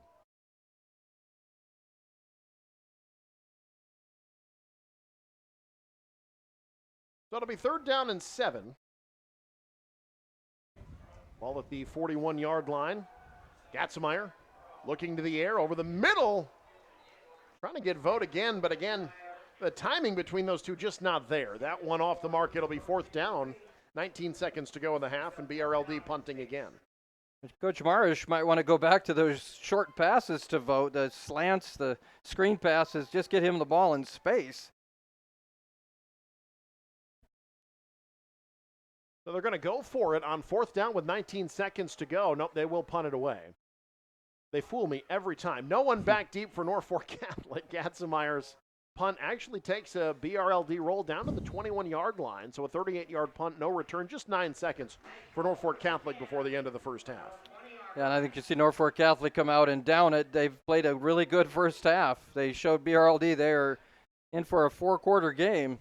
I think BRLD, the way that game started early, it really looked like BRLD might control this game and might blow Norfolk Catholic out. But Norfolk Catholic's very good in the second quarter. They've made a statement here. And we've got a ball game here as we wind down the second quarter. One of the big questions, something Norfolk Catholic has not done yet this year, is score in the third quarter. They have been shut out in the third quarter this year. They cannot have that tonight. They'll go with a running play. There's a big hole. Up the middle, Clausen has some room. Out across the 40, still going to the 43-yard line. Norfolk Catholic might think about a timeout here after that 23-yard run with 2 seconds to go. Yeah, you didn't think that was going to happen. Now you're at the 43-yard line. Do you take a chance, throw the ball downfield, try to get a big play to end the half? I think they're going to talk about it. They did call the timeout. 40. You're only 57 yards away from the end zone. So, yeah, and with Cunningham's arm, that is enough to take a shot down the field. BRLD, frankly, their defense just didn't really look ready for that play. Just a running play off the right side, simple off-right. A running play, went for 23 yards. Good running by Clausen. He was certainly slow to start the game. He has picked it up since then. Now 9 carries for 60 yards after that rushing play. You take a look. Yeah, it's a really good block there. I think Zane Rudin, number 53, there on the end, really sealed it off and allowed that run to really be a big one. Now we'll see what Norfolk Catholic elects to do. If Coach Jeff Beller, he's been around, a couple years. I'm sure he's got a few tricks in his bag. We'll see what thinking about some play he ran like in 1992 or something that hasn't been run since then. That's a big back pocket when you got 34 years of coaching. Yeah. All right, 57 yards away. Final play of the half here. Cunningham wants to go over the middle, and he's going to be sacked instead. Jackson Johnson, 3 sacks in the first half. Wow. And that ends the half, but we got ourselves a ball game, folks. The number 1 team on the road, on the ropes a bit, up 1 as we head to the break. Halftime show coming up. You're watching high school football on NCN. I'm Dr. Tim Davey. I work at Norfolk Family Medicine with Faith Regional Physician Services in Norfolk, Nebraska. One of the things that I feel like my patients can expect from me is that I really will listen to them. I will pay attention to not only what their needs are, but to whatever degree they want, how they fit into the context of their family, which is also unique as well. So I really try to craft what I do to the patient and to their family the way an artisan would create something. My role is to collaborate with them, to help them understand the kinds of decisions that will make them healthy, that will make their families healthy. So there's a trust factor in that relationship that's very powerful in actually helping them to make good choices. Nebraska towns, I think they've always just had a great yearning for their town and their history and their heritage and the successes they've had over the years. And just for that one moment, they're looked upon as local hometown hero for, maybe just for that one time, but it's something they'll never forget. And so we're happy to be a part of that as well. So, highlighting the community and the people there.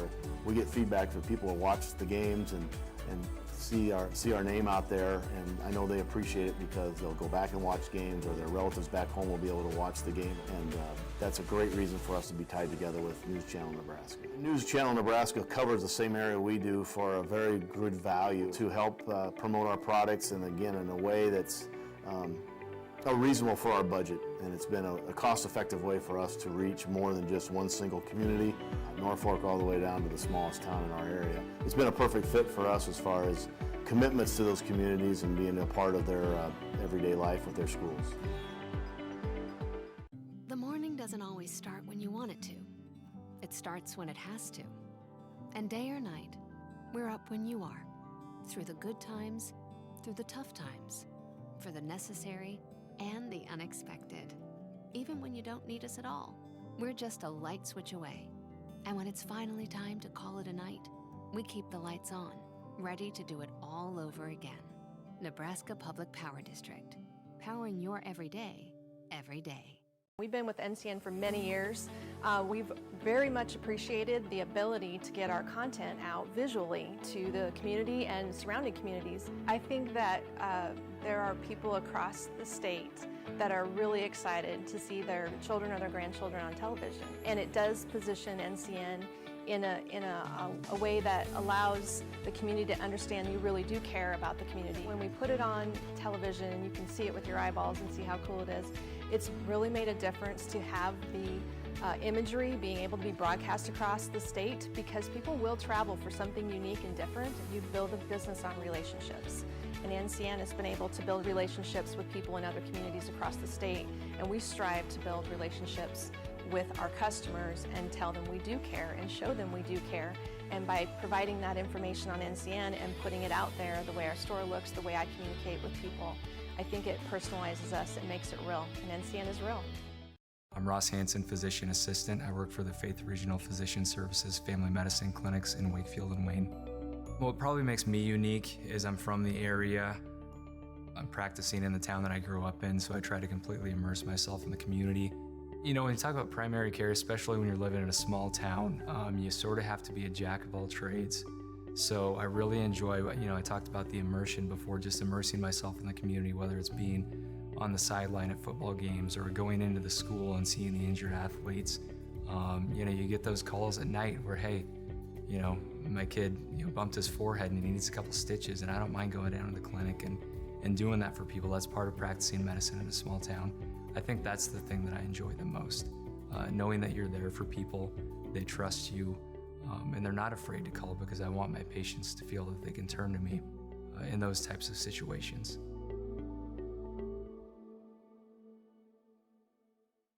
We're gonna introduce our athletes for spring sprints, the best day of the year.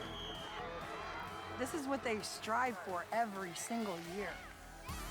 Is the best part of my whole life. You cry because it's so amazing to see, and you can't help but smile. Oh, it's just the happiest day.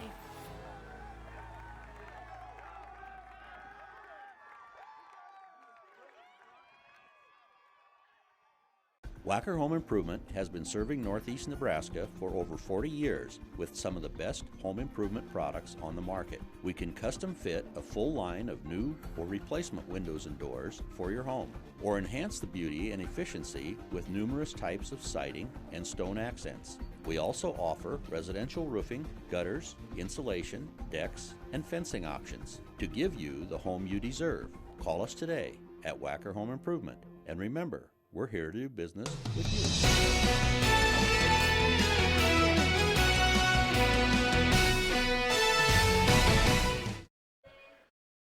Been a good one here in Norfolk tonight. At the half, it is the #1 team in the state, BRLD 18, Norfolk Catholic 17. Knights trying to not have their homecoming spoiled here.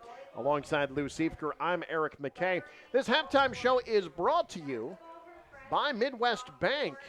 They can make your person and business banking easier with mobile banking. Log on to MidwestBank.com to find out more. 12-0 at one point in the first quarter. BRLD rolling. They're forcing 3 and outs. Norfolk Catholic has the fake punt that doesn't go all that well. Not looking great about 6-7 minutes into this game. But Norfolk Catholic settled down, got a big defensive stop, and as we sit here at the half, Lou, we got ourselves a ball game. Yeah, I was really impressed with the way Norfolk Catholic responded, and especially on the offensive side of the ball. This is an offense that has struggled all season, and they have looked, quite frankly, very good, especially here in the second quarter. They've been able to move the football, and they've got themselves back in this ball game. There was a time there early in that ball game. It looked like BRLD might run away with this thing, but Norfolk Catholic had other ideas. This is the Norfolk Catholic we kind of expected, and I expect a really competitive second half. Folks, one of the players playing tonight for Norfolk Catholic, their starting fullback, Wyatt Smeedra, the 5'9", 160-pound senior. There he is right there. This is earlier today being honored by Norfolk Police. Folks, about 5 days ago, Wyatt was a bystander of a car accident east of town here. There was an accident, a fairly serious one, and a vehicle involved had caught fire. And Wyatt saw that the car was catching fire and saw that the person was stuck in the vehicle. He was able to cut them out of the vehicle and, by accounts of Madison County officials at the scene, prevented at the very least severe injury from the person in that vehicle. That's a 17-year-old young man being honored earlier today for doing the right thing. And, we talk about, the ability of these players on the field and things like that, but just the ability for him to be that kind of hero off the field really says a lot about the kind of young man that Coach Jeff Beller has in his lineup. We talk so much about athletes handling pressure. What's a pressure situation?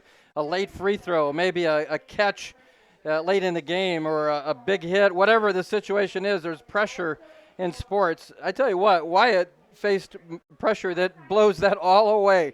The pressure of a human life. He saved a human life, and he did it by risking his own. And by any stretch of the imagination, any way you want to categorize a hero, that's a hero. My hat's off to Wyatt. I happen to work in law enforcement myself full time, and I'm impressed with a young man being that cool under those sort of situations, and he deserves to be honored. It could be difficult for the people that are trained in those situations to get in and make those life-saving choices. For him to be able to do that as a bystander, as a 17-year-old, hats off, young man. Whether winning or losing on the field tonight, that is a winner in life, no question. So congratulations to him, honored by Norfolk Police and Madison County Sheriff's officials earlier today. Meanwhile, we've got ourselves a ball game, Lou Siefker. This has been fun. BRLD outgaining Norfolk Catholic 216 to 177. Norfolk Catholic's offense getting it done tonight, and they've done it largely on the ground. This was a game that started with BRLD, Lou, looking like they were going to roll like they have all year, frankly. The first quarter and the first half of the first quarter was dominated by the Wolverines. Yeah, they really looked dominant in that first quarter. The one thing you look at, though, with the score, 18-17, 3 missed two-point conversions for BRLD. That really keeps a team close, and a team like Norfolk Catholic that can kick field goals. So that certainly opened the door. But they started the game very well, looked very dominant in that first quarter. And here we see on the ground, Kobe Lyons had a great first half, finishes things off with a 2-yard touchdown run there. That capped off a 76-yard drive, 12-play, 76-yard drive. Then here's Lyons again from 1 yard out. Not a replay. That was a different drive later after a Norfolk Catholic 3-and-out. But the Knights, they get it going, stretching into the end zone. Alex Lammers, his third touchdown reception of the year. That made it 12-7 at that point. And Norfolk Catholic keeps it going. This little screen pass to Tristan Schlecht. This was on a 3rd and long. Just a great call and great moves by Schlecht in the open field to take it to the house. That made it, at that point, 18-14.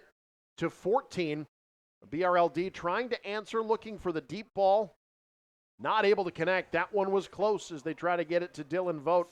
Norfolk Catholic's defense came up with some stops in the second quarter. They were able to get a field goal toward the end of the quarter there, a 35-yard field goal by Riley Carlson. There was also a 41-yard touchdown pass from Will Gatzemeyer to Lucas Vogt. And that gets us to where we are. BRLD 18, Norfolk Catholic 17. All right, so here we are. Talked about it with BRLD players earlier this week. This is very similar to last year between these two teams. It was a tie game. The second half, Norfolk Catholic completely took the game over. The theme for the Wolverines this week has been finishing the job. What is that job? What do they have to finish here in the second half to get it back to the way it was for them in the first quarter? Well, I think BRLD fell in love a little too much with the deep ball. I think they did that a few too many times. I think you can still do that but pick and choose those spots. I think what BRLD needs to do a little bit more of here in this third quarter is get the ball to the playmakers in space, do some short passes, go do that sideline to sideline with whether it's a screen or a slant patterns, get the ball to your playmakers and open up that running game in between the tackles. That's where they were really good. They had so many options there that were clicking. And it seemed to me in that second quarter, they just kind of fell in love with throwing the ball down the field and put themselves in some bad situations in down and distance. Certainly Norfolk Catholic made plays. Yeah. But I think you go back to what you were doing in the first quarter and just run more of what your offense is, and that's spread Norfolk Catholic out, make them go sideline to sideline, gouge them in between the tackles from time to time. And when those things are working, then those shots over the top will work. I think that's the recipe for BRLD. And they did score on a 41-yard touchdown pass, but that was a slant route, Right. a short route that Vogt then, like you said, Lou, made that play in space and took it to the house. BRLD, though, offensively, 216 yards in the first half, so it's not like they got stagnant. They certainly moved the ball, and they were led on the ground. Kobe Lyons, 14 carries, 58 yards, had a couple of touchdowns. He's now up to 6 rushing touchdowns on the year. Gatzemeyer had 49 yards on the ground on 10 carries, 1 carry for 2 yards for Luke Ronfeld. Through the air, Gatzemeyer 7 of 14, 107 yards, and that 41-yard touchdown strike to Vogt. Vogt playing his first game of the season. He's played well, 3 receptions, 75 yards, and the touchdown. Couple of receptions for Dylan Beitler. 2 receptions for 11 yards, although he was an eyelash away from a 97-yard touchdown reception in that first half. Vogt had 4 receptions. He had 4 receptions for 77 yards, and then Jackson Johnson, a reception for 19 yards. Norfolk Catholic led on the ground. How about Jackson Clausen? 9 carries, 60 yards. Got it done in the first half there. No one with more than 11 yards on the ground for Norfolk Catholic, but a solid running game kept BRLD honest, and that let Caden Cunningham get going. 6 of 11 through the air, 87 yards, 2 touchdowns, and no interceptions. Cunningham has been very good. He's been sacked 3 times, all of them by Jackson Johnson. But Cunningham has done a nice job managing this offense for Norfolk Catholic. He's been a playmaker both with his legs and his arms, and again, it's because Norfolk Catholic has been able to run the football. They've been showing some balance on offense. Yeah, that's been the biggest surprise to me in this ballgame is the way Norfolk Catholic has been able to run the ball on BRLD. They've had a lot of success, and that does open up that offense for Norfolk Catholic. And you mentioned the way Cunningham's playing. You know, in the past when Norfolk Catholic has won championships, which has been like almost every year it seems. They've done a few of those. Yeah. They always have that quarterback that they're not flashy. They're not guys necessarily to put up huge numbers, but they're what I call a game manager. And that, to some, that is a negative connotation to it. There really isn't. What a game manager is a guy that runs the offense. He doesn't make mistakes. He makes the right calls, gets the ball to the players where they're supposed to get them.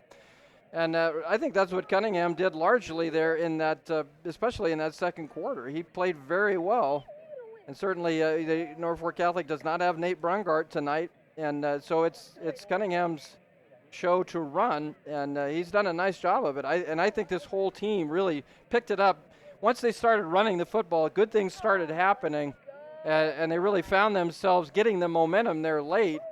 And certainly had it going into the locker room. Can Norfolk Catholic keep doing that? Can they continue what they did in the second quarter, in the third and fourth? If they can, this game's going right down to the wire. For BRLD, you want to establish yourself right here in the third quarter. You mentioned it earlier, I believe, Eric. Norfolk Catholic just can't score in the third quarter. Yeah. This is a quarter that that's been their bugaboo here so far, the first 3 games. For Norfolk Catholic to win the game, they have to come out here and play well in the third quarter. Let's talk Class C2. The first NCN state football rankings came out this week. There you see the Class C2 rankings. And again, this was the poll that had the most other teams receiving votes outside of the top 10, because I think largely Class C2 has been very hard to diagnose. And you want to complicate things, see what happens if Norfolk Catholic wins tonight. But BRLD at number 1, Oakland Craig at number 2. Lou, you and I saw them. We knew they were good. I don't know that we realized how good they were. And what they did to Hartington Cedar Catholic earlier this year showed that is a championship caliber team. Sutton has a big game against Centennial tonight. Have not seen an update on that one. St. Paul beat Norfolk Catholic last week. Archbishop Bergen, Aquinas, Donovan Trumbull. All of those teams right now, the only one in them that's losing, UTAN right now, is down at the half to Johnson County Central, 21-7. Other than that, things are sort of holding serve, but boy, Class C2 is going to be difficult, I think, to figure out just who the best teams are as we inch closer to the playoffs. You look at the top 10 there, that's like Norfolk Catholic's schedule, isn't it? Just about, yeah. You got BRLD, you got St. Paul, Aquinas. Yeah, they've got a tough schedule, and those are all quality teams. If BRLD is able to survive this game tonight, they certainly have a chance to run the table until that last game against Oakland Craig. That's such a neighborhood rivalry, those two. Oh, boy. And those two teams both look like championship contenders. That's a game to watch there. That's the last regular season of the game, regular season game of the season for both of those ball clubs. And if they continue to take care of business, that will be a big one. BRLD does hit the road to take on UTAN next week as well, so that could be a big one. Let's talk some scores, some of the scores from teams in this district. Both BRLD and Norfolk Catholic's district. We mentioned UTAN down to Johnson County Central. That Thunderbird team, if they win that one, they go to 3-1. They're a team to watch, 21-7. Another team to keep an eye on. How about the Twin River Titans? They get a win tonight. They're 3-1. They're up at the half on Crofton, 21-7. Hartington Cedar Catholic trying to get their first win of the year against a team that hasn't lost yet. David City in David City. Right now at the half, it's Cedar Catholic 14. David City 12. So the Trojans trying to get an upset on the road. Wilbur Claytonia trying to bounce back. Been kind of a tough start to the season for them. They're up at the half on Louisville, 21-0. Battle Creek, a team that Norfolk Catholic will see later in the season. A team you and I will see next week against Stanton. They're at home at the half. They lead O'Neill right now, 16-0. That Stanton team we mentioned at home tonight against a very good Archbishop Bergen team, trailing at the break 34-0. Bergen on top in that one. We talked about Oakland Craig. I have not seen the halftime score yet, but at the end of the first quarter at Syracuse, it was 34-0. Oakland Craig, that team can score in bunches. And Aquinas Catholic looking for some history tonight on the road against Ponca. And they'll have running clock to start the second half. It is 35-0. Aquinas with the lead. How about this for Aquinas Catholic's defense?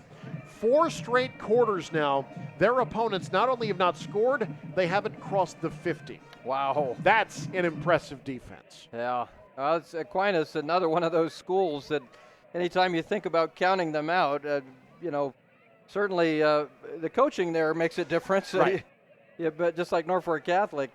But they're always a very difficult team to beat. Held this Norfolk Catholic team to just 3 points, a game that was 3-0 until the final minute. Aquinas scoring 14 points in that final minute to get the win. Here at the break, it is 18-17. That team right there with the lead, but it's Norfolk Catholic getting the ball. When we come back, you've been watching the Midwest Bank Halftime Show on NCN.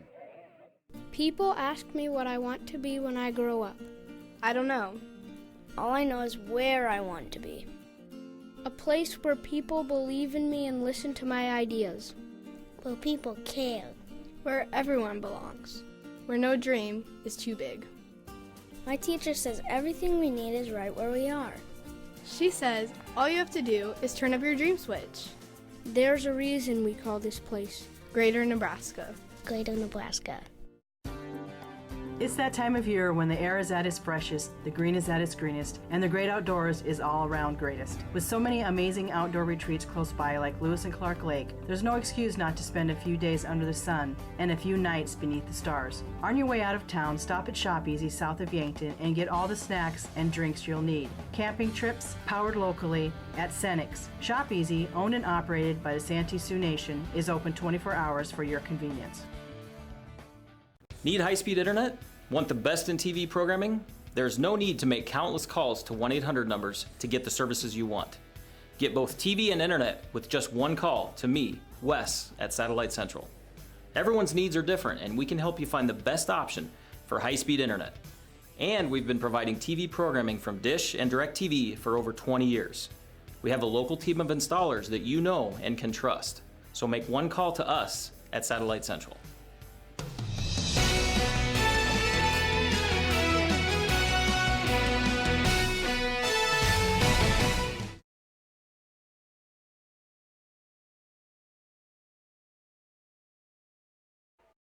"24 minutes of regulation football remaining here at Norfolk's Veterans Memorial Field alongside Lou Siefker. I'm Eric McKay. 18-17 BRLD with the lead. Norfolk Catholic with the ball. And again, good field position. Good return here out across the 40. It's Jackson Clausen out to the 46-yard line. And there you see again, Lou, lack of a kicking game has been hurting BRLD. Norfolk Catholic winning the field position battle. Absolutely hurting BRLD. Norfolk Catholic set up really well here. We talked about it. They went into the locker room. A lot of momentum there. They're able to get back in the game. I think getting that score, that field goal at the end of that second quarter was big. Now, it didn't give them the lead, but you put together a nice drive. You want to end it with points. Now they get the ball to start here at the third quarter and have good field position. So things going well right now for the Knights. BRLD jumping the snap, able to get the handoff, though, is Norfolk Catholic. Out across the 50 to the 49-yard line is Clausen. That is a gain of 4. Folks, our third quarter tonight brought to you by Region 4 Behavioral Health System. But BRLD brought the house there. That vacated the middle. Norfolk Catholic able to take advantage, get a 5-yard gain. Jackson Clausen now 65 yards rushing. His best performance this season by far. 2nd and 5, Cunningham. Hit by Johnson as he throws. Good coverage downfield by Gatzemeyer. Can't find Cameron Bettenhausen. It will be 3rd and 5, and my goodness, Jackson Johnson, he just flattened his lineman, and then poor Jackson Clausen could do nothing. He has been a disruptor in the backfield tonight for BRLD. Like Jackson's thinking about changing his first name to Indomitian. He's just absolutely dominating up front. He's been a terror for Norfolk Catholic. Now, BRLD, the first 2 times Norfolk Catholic had the ball in the first half, 2 3-and-outs, this would be a big momentum boost for BRLD to make a Catholic punt. Norfolk Catholic trying to break to the outside, back inside, 1st and down and more. Out across the 35, they'll get more yards on the face mask. Brought down another great call there. Jeremy Dreyer gets across the 35 to the 33, pending the penalty. Has brought the reverse and pick up a big first down. That's a big play there for Norfolk Catholic. You want to try to keep that momentum on your side. They call the 5-yard face mask, so inside the 30 down to the 28-yard line, Norfolk Catholic converts the 3rd down.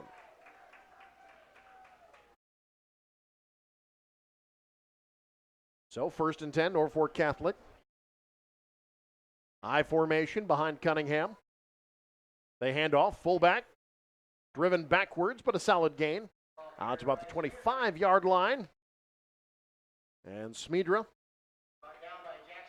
Call it a 2-yard gain. It'll be 2nd and 8. Jackson Johnson makes the stop. Just a quick hitter that BRLD read and shut down fairly quickly. But a positive gain nonetheless for Norfolk Catholic. 2nd and 8. Ball is at the 26-yard line. Another handoff. Clausen driving forward, churning. Met there by Luke Ronfelt, but forward progress gives him the 22. That's another 4 yards. It'll be 3rd down, about 3 coming up. It seems like Norfolk Catholic really likes to take that outside. Those edge runs have been very successful in getting good blocking there on those ends. And I think that's something Norfolk Catholic is going to continue to do. That's kind of been their bread and butter. 3rd down, call it 4. Ball's at the 22-yard line. Cunningham to the air. Pressured. Misdirection screen. BRLD breaking tackles. It's Jackson Clausen inside the 10. 1st and goal, Norfolk Catholic. That play had no business being as successful as it was. All Jackson Clausen to get 16 yards there. Absolutely. Good pressure by BRLD, and they're in position. I think that was Ronfelt missed that tackle. Looked like he had Clausen, his number counterpart, but Clausen breaks the tackle. What a big play there. Now Norfolk Catholic knocking on the door, a chance to take the lead. 1st and goal from the 6. Cunningham. Hands off. Bettenhausen's got nothing. Gatzemeyer met him in the backfield. Cameron Bettenhausen being used in the running game a bit tonight. That's a big back, 6'3", 220. Yeah. And Will Gatzemeyer drives him backwards. It'll be 2nd and goal now from the 8. Well, you're playing a big team. Why not? Bring your tight end, give him the football, run at that big defense. So 2nd and goal from the 8. Opening drive of the second half. Norfolk Catholic trying to take the lead. Already, this has been their best offensive performance of the season. Clausen, good push up front. Clausen close to the goal line. Touchdown saving tackle made by Derek Peterson. But Lou, that Norfolk Catholic outsized offensive line really pushing BRLD backwards. Well, they certainly are playing with a lot of fire. That's got to excite you if you're a Norfolk Catholic fan or coaching staff. These guys this entire team is really playing with a lot of want-to here, and that's making such a difference. BRLD, the bigger team, maybe the more talented team, but not right now. Norfolk Catholic is outplaying them. Our replay is brought to you by Author Miller Pape Eye Care Consultants. It's Clausen fighting forward. No signal, and he didn't get in. It'll be 4th and goal, so Norfolk Catholic still held without a rushing or do they say? I saw one official raise his arms. Yeah, they're saying 4th and goal. So Norfolk Catholic still held without a rushing touchdown this season. 3.5 games without a rushing touchdown. The back judge back there was that touchdown. He's the one farthest away, but. All right, 4th and goal. No guts, no glory. Right call here. They hand off. Smedra driven backwards, and BRLD gets the stop. And guess who? Jackson Johnson. Unbelievable. Yeah, I wanted to guess. Oh, sorry. Look at where that ball was spotted. That was 4th and an inch. Just blew that play up. Well, Jackson Johnson is a single-handed wrecking crew out there. I mean, there's a lot of help on that play, but he has been the disruptor, no question about it. Now, mark that play down. That's a gigantic play in this ballgame. What a stop. That was 4th and a quarter of the football. Now Gatzemeyer up the middle. Looking for some room. Breaking tackles himself, spinning forward. Flag comes in as he gets first down yardage. We'll check on the flag. The side judge signaling block in the back, so this play will not count. That's coming back from BRLD. You know, momentum is such a fickle thing in this game, and it really looked like everything Norfolk Catholic's way. One play, BRLD gets it back. That guy right there. Yeah, he's been a momentum builder all by himself. Stopping that 4th down play.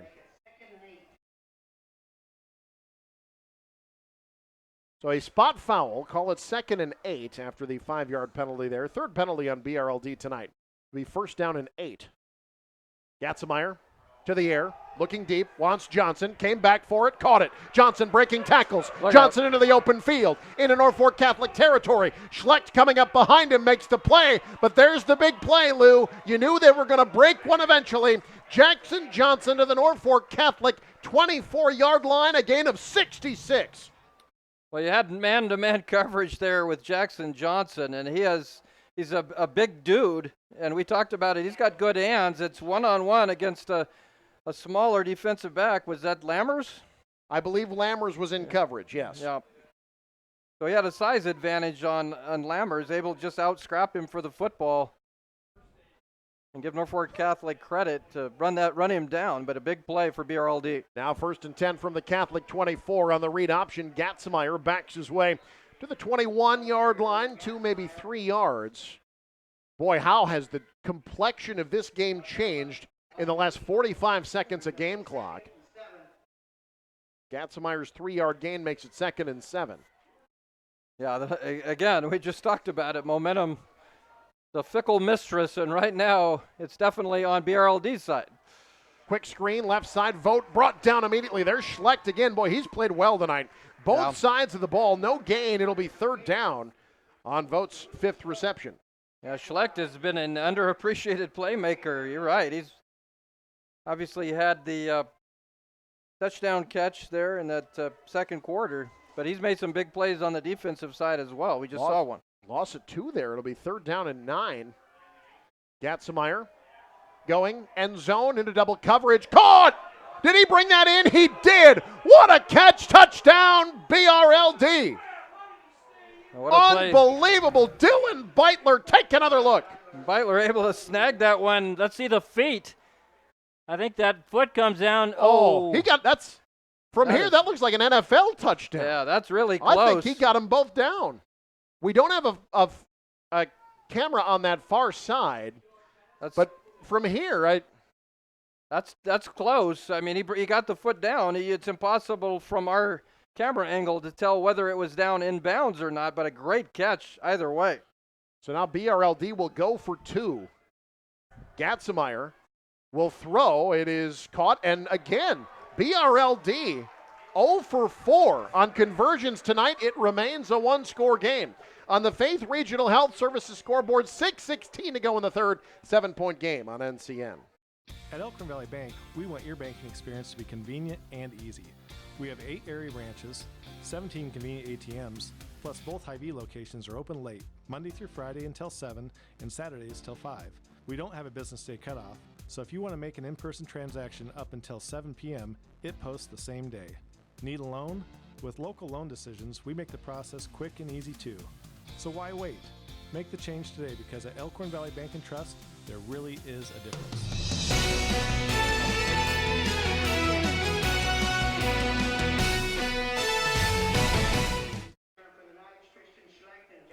24-17 BRLD from 4th and goal from the 1/2 line to Norfolk Catholic to a BRLD touchdown in the matter of a minute. And the Wolverines back up 7. Yep, things changed very, very quickly. Norfolk Catholic looked like they were going to take the lead. I think that was the right call at 4th and 1. You got to go for it there. Yeah. You can't, I mean, a field goal would have given them the lead, but you got to go for the touchdown there. BRLD did a great job to stop them. And then what a statement drive there to start the third quarter for the Wolverines. Now Norfolk Catholic out across the 40. They'll have good field position again. If you're the Knights, you take heart in the fact that you're still only down a score. BRLD 0 for 4 on extra points. And now we've got a player slow to get up for BRLD. Looks like a cramp. Kobe Lyons, the running back for BRLD, getting worked on. Looked like his right leg was cramping up. He was doing the Charlie horse dance. Yeah. I recognize that one well. Yeah, I do that in bed every now and then. Yeah, about 2:30 in the morning, all of a sudden, just flopping around like a fish. But boy, those extra points are looming large. Just 4 points. They make even one of those. It's a very different game right now. But the lack of a kicker for BRLD has hurt them both in terms of field position and in terms of not being able to extend their lead. What's so feast or famine? I mean, if you make them all, you got 8 more points. So that's a big bonus.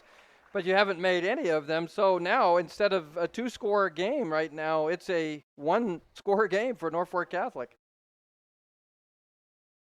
So all they need, all Norfolk Catholic needs is a score to either tie, maybe take the lead if they go for 2. But if you get some of those PATs, the 2-point conversions, certainly then Norfolk Catholic would be backed up much farther. 1st and 10 from the 42-yard line. Handoff. This is Schlecht. Picked up, driven backwards. Vogt making the beautiful open field tackle there. Forward progress. They'll give him the 43. Gain of 1. It'll be 2nd and 9. That was a big-time tackle by Vogt. He's such a good receiver. You forget about what a good defender he is. That was just a picture-perfect tackle. Drove through the offensive player. In that case, it was Schlecht. And it actually got him up in the air and drove him backwards. Young man's just a junior. Plays well on both sides of the ball. Now 2nd and 9. Cunningham to the air. Route was jumped pretty well. Crowd wanted interference. They don't get it. Looked like pretty good timing. Gatzemeyer on the pass intended for Bettenhausen. Yeah, looked like a good play there by Gatzemeyer. Now 3rd and 9. We talked about it in the first half. I think Norfolk Catholic, by and large, avoided these in the second quarter. Had a lot of them in the first, but not where you want to be. 3rd down and 9. Can you make a play here and keep this drive alive? Norfolk Catholic will split one receiver to the right. That's Brett O'Brien. 3 running backs in with Cunningham. BRLD trying to jump the snap count. They're in the backfield. Cunningham in trouble, and he's brought down for the sack. Derek Peterson jumped the snap count. He knew when that ball was going to be snapped, got in the backfield. It's sack number 4 for the BRLD defense tonight. Well, just a great job there by BRLD. Really anticipated the snap count, got it right, got in the backfield in a hurry, and blew that play up before it ever got started. So now Norfolk Catholic's got to punt the football away.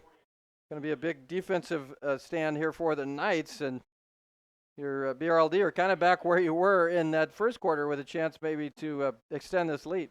Loss of 5, high punt. Vote backing away from it. This one takes a Norfolk Catholic roll again. Boy, we've seen great punt after great punt. Wow. It's the most underrated aspect of this dynasty of a program. Exemplary special teams year in and year out. That's a 58-yard punt. No return, the second 55-plus punt tonight by Alex Prim, and he backs BRLD up again. Well, you see what that kicking game can do for you. That makes it very difficult. I don't care who you are offensively to start your offense at the 3-yard line. Now, granted, last time BRLD had the football, they were able to take the ball 90-plus yards for a score. But certainly that came off of a big momentum shift where they stopped Norfolk Catholic on 4th and inches. Now out of his end zone once again. This is the third drive starting inside the 5 for BRLD. Gatzemeyer to the air, one-on-one. It's Vogt. Incomplete. They're going to get face guarding again. That'll be Schlecht for interference on the far side. Again, they're not turning their head around, Lou. They're going to call that every time. Again, good position with Schlecht, but you're right. Not looking back for the football. You can't face guard in high school. And that's what Schlecht was doing right in the receiver's face. If you turn your head, look back for the football, then you're golden. And if you don't, you're going to get the call, and that was the call. And there was a lot of contact, too. That was there was quite a bit there before the ball got there, more than I thought so. So a 15-yard penalty, just the third penalty on Norfolk Catholic tonight. So it'll be 1st and 10, BRLD at the 18. That moves them out of the shadow of their own end zone, gives them some breathing room on the field turf here at Memorial Field. Handoff up the middle, not much. Norfolk Catholic's defense doing the job. Big Isaac Wilcox, he's played well tonight, made the first contact on Luke Ronfelt. That'll be a loss of about 3. Yeah, it was just a quick play. Get in the backfield for Norfolk Catholic. You notice what number he's wearing, by the way, Mr. Wilcox. Number 78. Mr. Ethan Piper. Yeah, there you go. It's a big jersey to fill. Over the middle, let's vote. Oh, my goodness. Going down to a knee to make the play at the 39-yard line, gain of 22. What a catch. Watch Vogt just go down and get this one right off the turf. Kept it. Well, he made a heck of a catch. We'll take our word for it. That was a heck of a catch. 1st and 10 from the 39 now. That's Vogt's 7th reception this evening. Take another look here. And you like the fact that Gatzemeyer, it was thrown probably a little lower than he liked, but he put it right where only his offensive player could get it. In that case, Vogt went down and made a great catch. Gatzemeyer on the read option, has some room to the outside. Here's his speed. Cuts upfield, bowls over a defender across the 45. Man, was he hit hard. It'll be 2nd and short. Hit hard, but I think Will Gatzemeyer likes those hits. Yeah. He's not your typical quarterback. He's not going to run out of bounds. He's going to take that hit and give it right back to you. 2nd down and short after that gain of 9. Gatzemeyer 12 carries now, 61 yards on the evening. A lot more than that through the air. It's mental math I can't do right now. 2nd and short from their own 48. Low snap, flags come in. We've got motion. BRLD moving backwards. That's their 4th penalty tonight. Yeah, you certainly don't want to have these sort of penalties if you're BRLD. You've kind of wrestled that whole thing, that whole momentum back from Norfolk Catholic, and now driving with the lead. And you don't want to shoot yourself in the foot. If you're going to get stopped, you want Norfolk Catholic to have to earn it. But putting yourself behind the 8 ball here with a 5-yard penalty. 2nd and 1 becomes 2nd and 6 back at the 43. Gatzemeyer, quick hitter. Johnson takes care of the first defender on his own. The Cavalry comes to finish it off. Out across the 45 to the 46-yard line. So it'll be third down and about 3. I got to say, Brett O'Brien, I appreciate the effort. He taking on Jax. Oh, my goodness. That's 5'10", 160 against 6'4", 235. Well, Brett O'Brien stayed with it. He stayed right in there, but he took a shot before he made the tackle. Third and short, they go to Vogt, gets a great block to Springham, makes a nice move to the inside. Lucas Vogt with one man to beat. Inside the 10, hesitates down to the 5-yard line. The bubble screen, a great block. I think it was Johnson that threw it. You see these plays that we talked about, just the short plays to get the ball into your playmaker's hands. Look at the move there by Vogt. Man, who does he makes me think of somebody that plays on Sundays. I got to figure out who it is. But man, what a move. We've seen a couple of those shifty moves tonight from. He had another one earlier on a play that only went for about 2 yards, but boy, you can tell they enjoy having him back in the lineup. Now first and goal. It's Gatzemeyer making a man miss, reaching forward. Didn't get there. They'll mark it down at the 1, second and goal after the 5-yard gain. I just think this team is so dangerous in space. Now, they're certainly capable of going downfield, making the big plays. We've seen that already this third quarter. But the more they're able to spread teams out, get the ball in space to their playmakers, the more dangerous they are. Second and goal from the 1. Gatzemeyer driven backwards. Norfolk Catholic's defense builds a red wall. Trying to get the fans fired up out of the pile is Austin Meikle, the 205-pound junior. No gain. It'll be third and goal. Well, great job by the Norfolk Catholic defense. They've bent to this point, but haven't broken yet. That was Wilcox again leading the charge. What a game for him. BRLD calls timeout. We'll take one as well. Faith Regional Health Services scoreboard shows a 7-point game on NCN. Ever wonder what happens with the money you deposit with us? Well, your deposits enable us to make loans. Personal, real estate, vehicle, and seasonal loans. All to local families. And this energizes our whole local economy. Stop by and let's talk. Together we grow. We're an equal housing lender.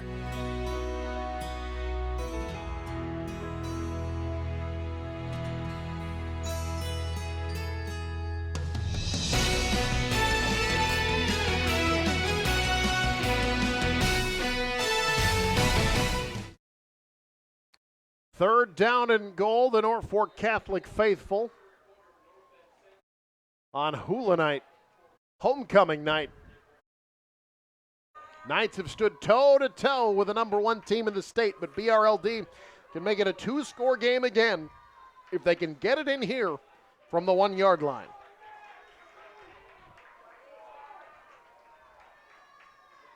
Gatzemeyer has some pressure, cuts up into the end zone, touchdown, BRLD. Will Gatzemeyer's first touchdown run of the night, 4th of the season, has BRLD up 13.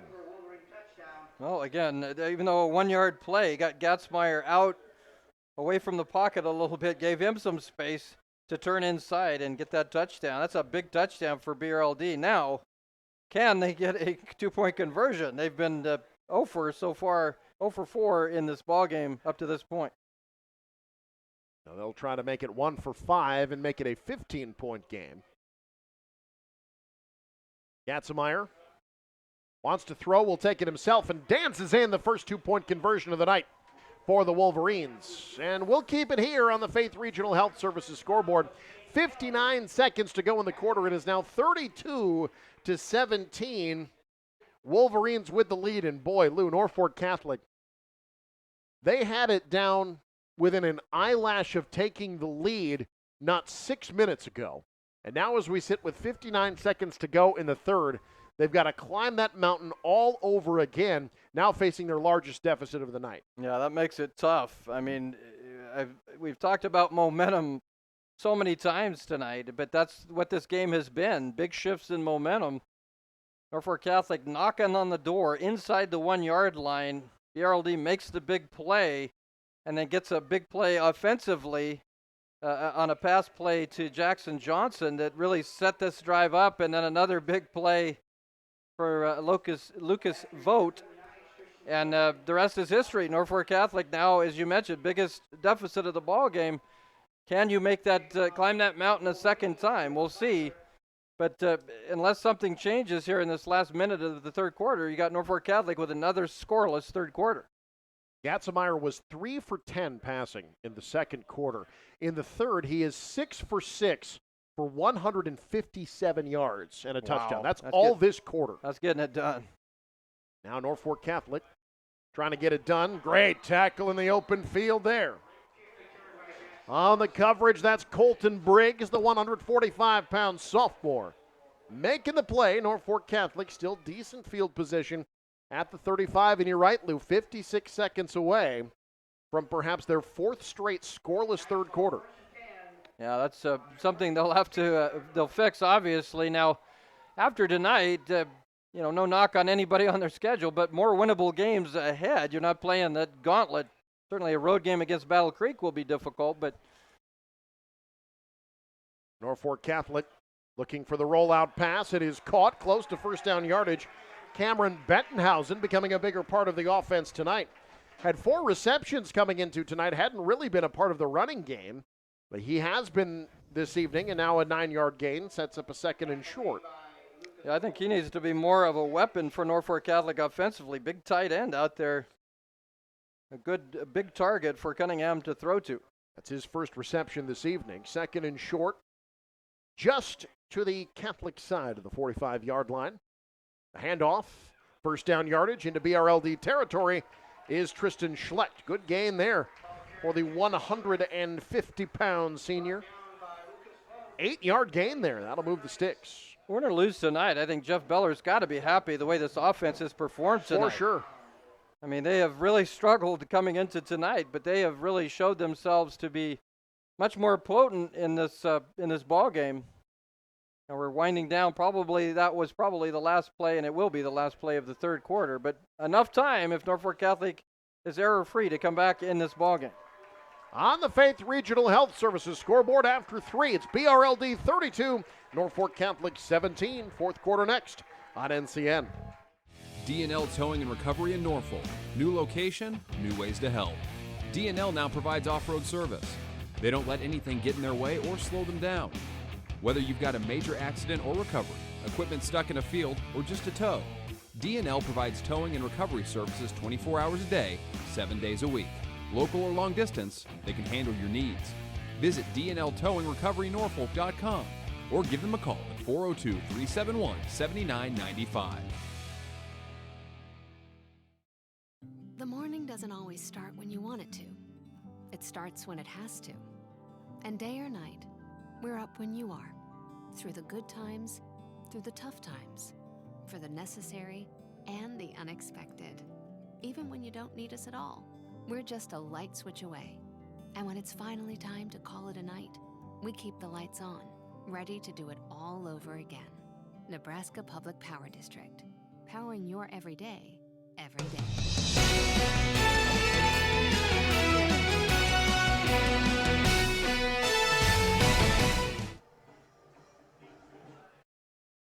Fourth quarter about to get going here at Veterans Memorial Field. Norfolk Catholic with the ball.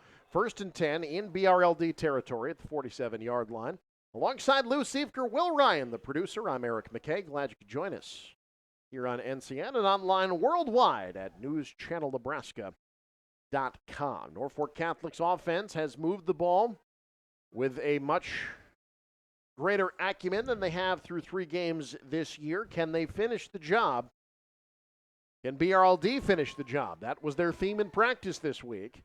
They're certainly trying to do that after a 14-0 third quarter. Now Cunningham pressured from behind, trying to step up. Lost the ball on the sack. 5th sack tonight for BRLD.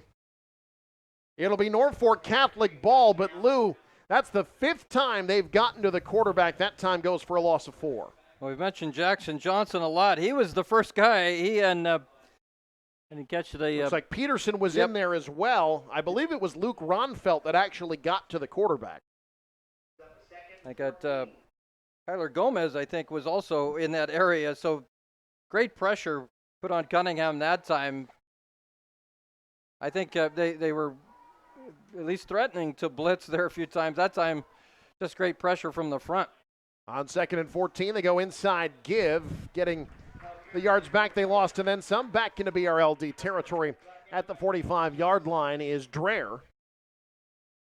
It's a gain of about 6. It'll be 3rd down and 8. Folks, tonight's game is brought to you in part by the Nebraska Community Foundation. No dream is too big for a greater Nebraska. Turn up your dream switch. Visit nebraskahometown.org. 3rd down and 8 coming up at the 45-yard line in BRLD territory. 2 receivers split wide. Caden Cunningham, the junior quarterback out of the gun.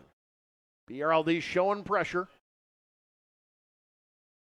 They bring it. Cunningham gets the pass away. Great effort, but incomplete. Trying to get Carter Kirkman, the freshman receiver, out to the left. Not there. Now 4th down and decision time for the Norfolk Catholic Knights as this 4th quarter underway, brought to you by D&L Towing and Recovery. It looks like Norfolk Catholic's going to punt. Probably the wise decision here. They've already burned their fake. Yep. But it is a difficult decision because you saw how BRLD is one of those offenses. They've done a good job at times slowing them down, but when BRLD is hitting on all cylinders, they're very difficult to stop. Nobody back deep. They do run the fake again. This time it was planned for and successful. Out to the left. It's the guy who wasn't looking for it the first time, Jackson Clausen, but a flag is down. A holding on Norfolk Catholic. Oh, no. Saw it right there at the top of the screen. Norfolk Catholic fans beside themselves. A successful fake punt. Look at the top of your screen. You see it right there. And guess who was breaking through the line? Well, I'd hold him too. He's guy's in on every play. But yeah, that's an obvious call, an easy call for the officials, and that's unfortunate. Yeah. Because Norfolk Catholic had that one perfectly executed, aside from the one hold right there. We had literally just said there's no way they run that play a second time, and they did, and it worked. Unfortunately, now they will have to punt it away. Or will they? Not a great punt, sort of double clutched. This will roll past Vogt inside the 25. Down to the 21-yard line. So a 35-yard punt, no return. BRLD back with the ball and a 15-point lead, folks. Tonight's game brought to you in part thanks to United Healthcare's business partner of the game, Noakes Refrigeration and Heating in Beatrice. We thank them for that. So 1st and 10, BRLD. Chance to really wrench control of this game now, starting at their own 22-yard line. Gatzemeyer has a hole. Surveying. Got a big block from Johnson that sprung him for 1st down yardage. Out across the 30 to the 35. That's a 13-yard gain and moves the sticks. And we got a Wolverine down about the 23-yard line. That's one of the linemen in the backfield. And let's hope that's a cramp. It looks like it's a cramp. That's kind of what they're working on. It is a warm night for September 20th. Humid night, too. Yeah. Has been all day. You see the Faith Regional staff out there doing a great job, as always. Brittany Heinrichs, the athletic trainer out there.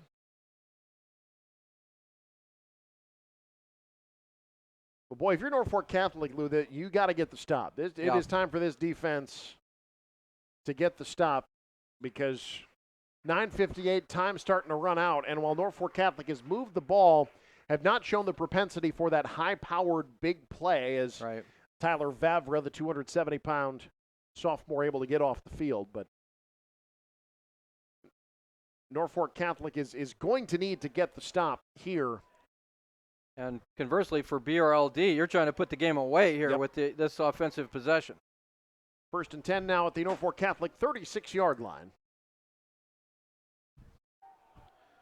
Gatzemeyer to the air, over the middle, overthrown. I think the receiver zigged when Gatzemeyer wanted him to zag, trying to get it to Dylan Beitler. It'll be second and 10. Yeah, Beitler went inside and Gatzemeyer threw it outside, so definitely miscommunication between the quarterback and the receiver on that play. Second down and 10. You mentioned Norfolk Catholic's schedule, Lou. If they don't come back and win, here's the thing. 0-4 is not the end of the world. The way you get into the playoffs is you win your district. And I think as we look ahead at their district a little bit on this second down play, Gatzemeyer stays on his feet across the 40 to the 41.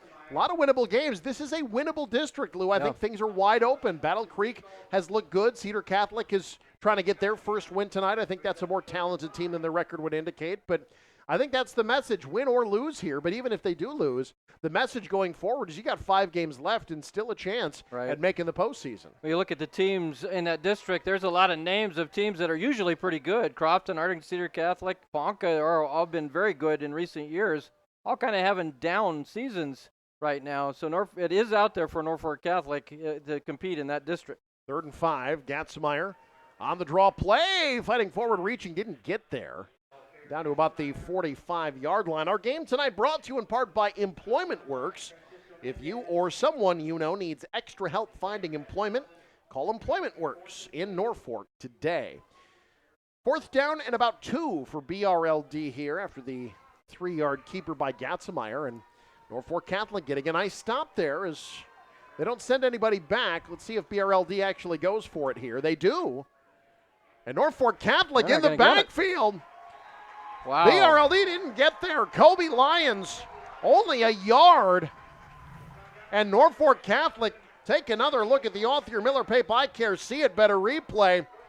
It's Cameron Bettenhausen in the backfield making the play. Yeah, big fella. Bettenhausen makes a big play. You're right.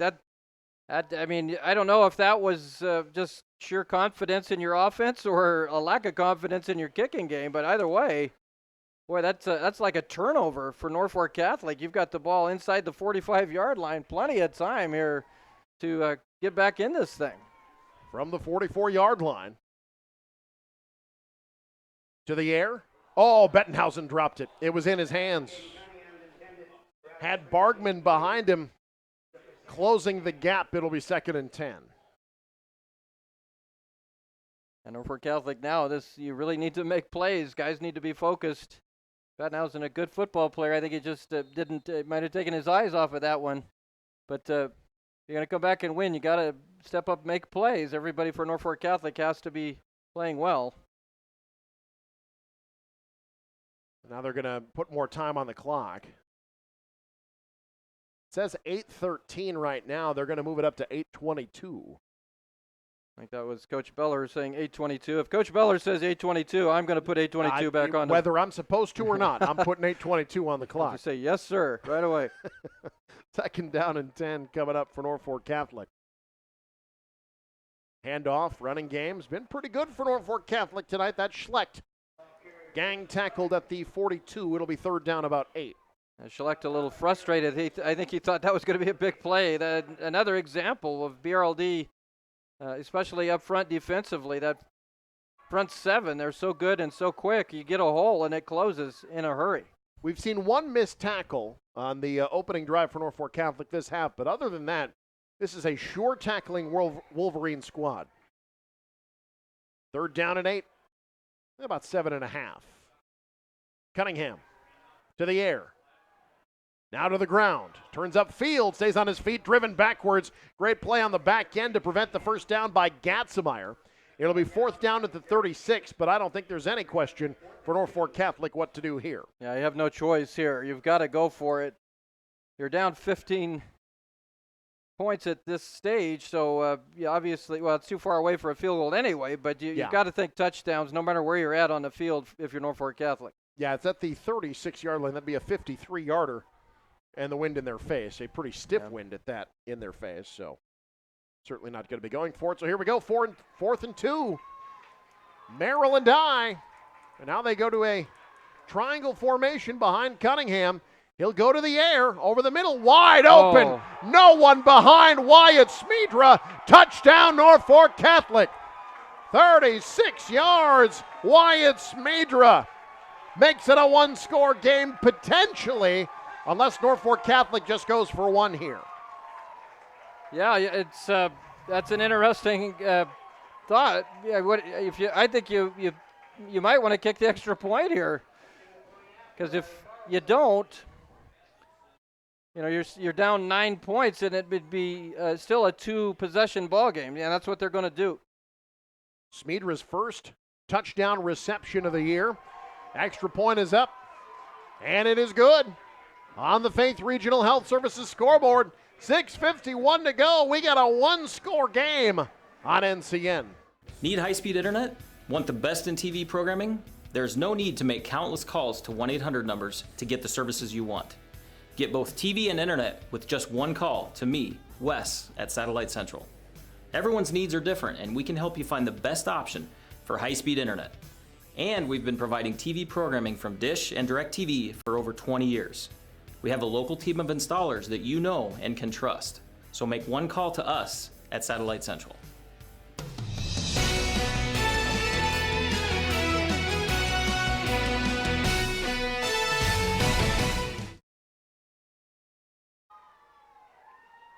Folks, tonight's game brought to you in part by Clausen Brothers Construction, proud to have served you for 45 years. When you have a construction job, there's no one better than Clausen Brothers Construction. 36-yard fourth down conversion. Wyatt Smedra, honored earlier today for his efforts earlier this week. There's a guy having a good week, huh? Yeah. In a car accident situation, another player cramping up. That's Vogt down for BRLD. Well, that's a guy you don't want to be out of the ball game if you're a Wolverine fan. Yeah, those cramps, they'll jump up and bite you. Sometimes they won't go away. Tonight's game is presented by Faith Regional Sports Medicine, certified athletic trainers, physical therapists, and highly trained providers working together to repair and care for sports medicine injuries in Norfolk. They've been busy tonight.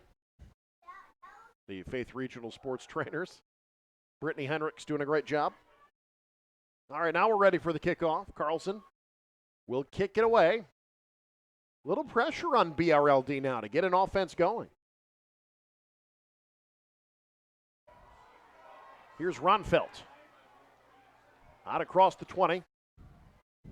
And out to about the 23-yard line, where BRLD will have it. 1st and 10. One thing about BRLD offensively, they're not a type of offense that's going to run clock. This is a explosive, quick strike type of offense. But I think you go back to what we talked about earlier, is just even if it's the dink and dunk, the screen passes, short passes to the guys in space, and just get your playmakers' hands on the football. And then if you get a big play out of that, great. Otherwise, try to pick up first downs and run a little bit of clock. 1st and 10 from the 24. Gatzemeyer going to change the play at the line of scrimmage.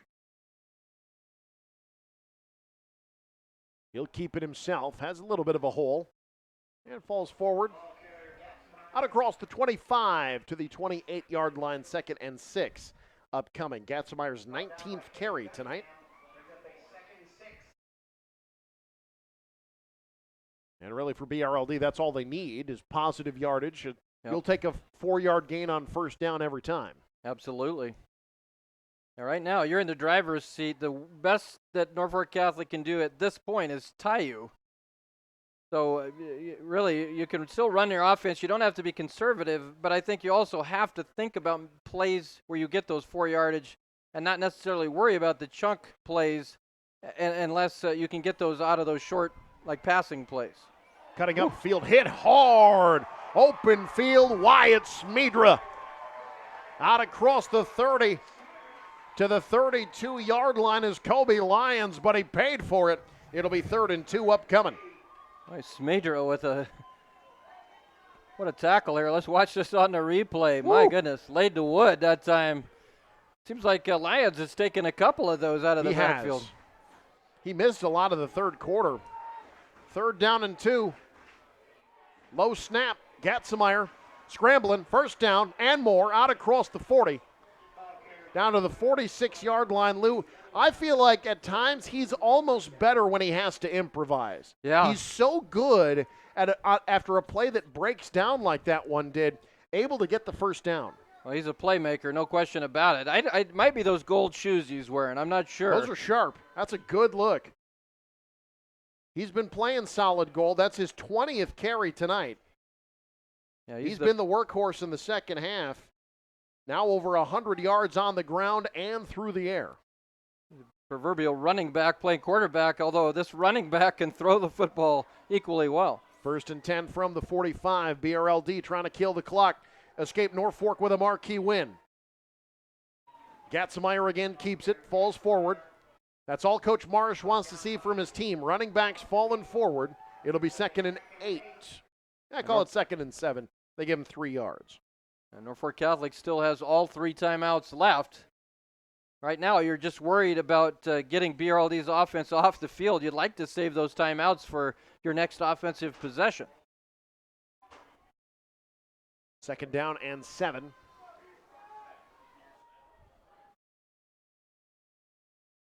Gatzemeyer going to the air. Over the middle, it's Johnson. 1st down and more. Out across the 35, bowling over defenders. To the 29-yard line. 23-yard gain moves the sticks. I don't know how you practice tackling Jackson Johnson. Maybe go out on the freeway and tackle a few cars. I don't know. Look at this. He's a big dude, and that's a game bunch of guys from Norfolk Catholic. They're going after him, but my goodness, he's such a big, strong fella. It took all of those 3 or 4 guys to get him to the ground. 6'4", 235, and he can run. 1st and 10 in Norfolk Catholic territory. To the far side, that's Caden Hansen. His first reception will keep the clock running as he stays in bounds, gain of a couple. Good decision there. Stay in bounds. Keep the clock running. At this point now, you're trying to get the 1st downs and keep the clock rolling, make Norfolk Catholic start burning those timeouts. So if you don't score here and you give the ball away, say on downs or something, Norfolk Catholic has a lot of ground to make up. And if you're BRLD, you hope it's not with very many timeouts left. 2nd down and 8. Clock keeps ticking. Ball at the Norfolk Catholic 27. Gatzemeyer will keep it, has a hole on the right side. Closes fairly quickly. Stop made by Brett O'Brien. And now a timeout called on the field. That'll be the first for Norfolk Catholic. We'll keep it here. 2nd down and 5 upcoming after that 5-yard gain by Gatzemeyer. Well, folks, good news. News Channel Nebraska has gone mobile. We're like the Who. We're going mobile. Take News Channel Nebraska with you everywhere you go by downloading our new app on Android and iOS. It's free. Never miss breaking news again with the NCN mobile app. Local news, weather, and sports at your fingertips. I cannot promise, though, I don't know the answer to this. I don't know if there's a Lou Siefker talent page on the NCN app. Well, darn it, there should be. That's, it's in his contract. We need to figure that out. I'm going to have to talk to my lawyers. He's going to be angry. Check out the NCN app. By the way, check out NCN tomorrow. I hope you love a parade because we got them. Lions Club Parade is tomorrow morning, 10 o'clock here in Norfolk. There's a junior high band. If you pay attention, one of the guys carrying the banners. I know him really well, so keep an eye out for him. And then at 1 o'clock, we head down to Nebraska City for the Applejack Parade. Live parade coverage on NCN. 3rd down and 5. There you it's go. vote. First down. Oh, my gosh. Oh, my goodness. Oh, no. Wow. Lucas Vogt. 24 yards. That's the dagger. Watch this again. Lucas Vogt, the ankle breaker. Oh, my goodness. That guy's, I'm telling you, he makes me, I don't know who it is. He's making me think of somebody with those moves. He is an outstanding receiver. My goodness, only a junior. Somebody get a basketball in that kid's hand. Well, that's the play I've been talking about, and it probably said something there when that was set up. It was set up perfectly, one-on-one with Lucas Vogt. He's going to win every time. Now they go for two. Gatzmar bowling forward, fighting his way into the end zone. And we have a 16-point game now with 2:46 to go. And we'll take a break on the Faith Regional Health Services scoreboard. 16-point game on NCN.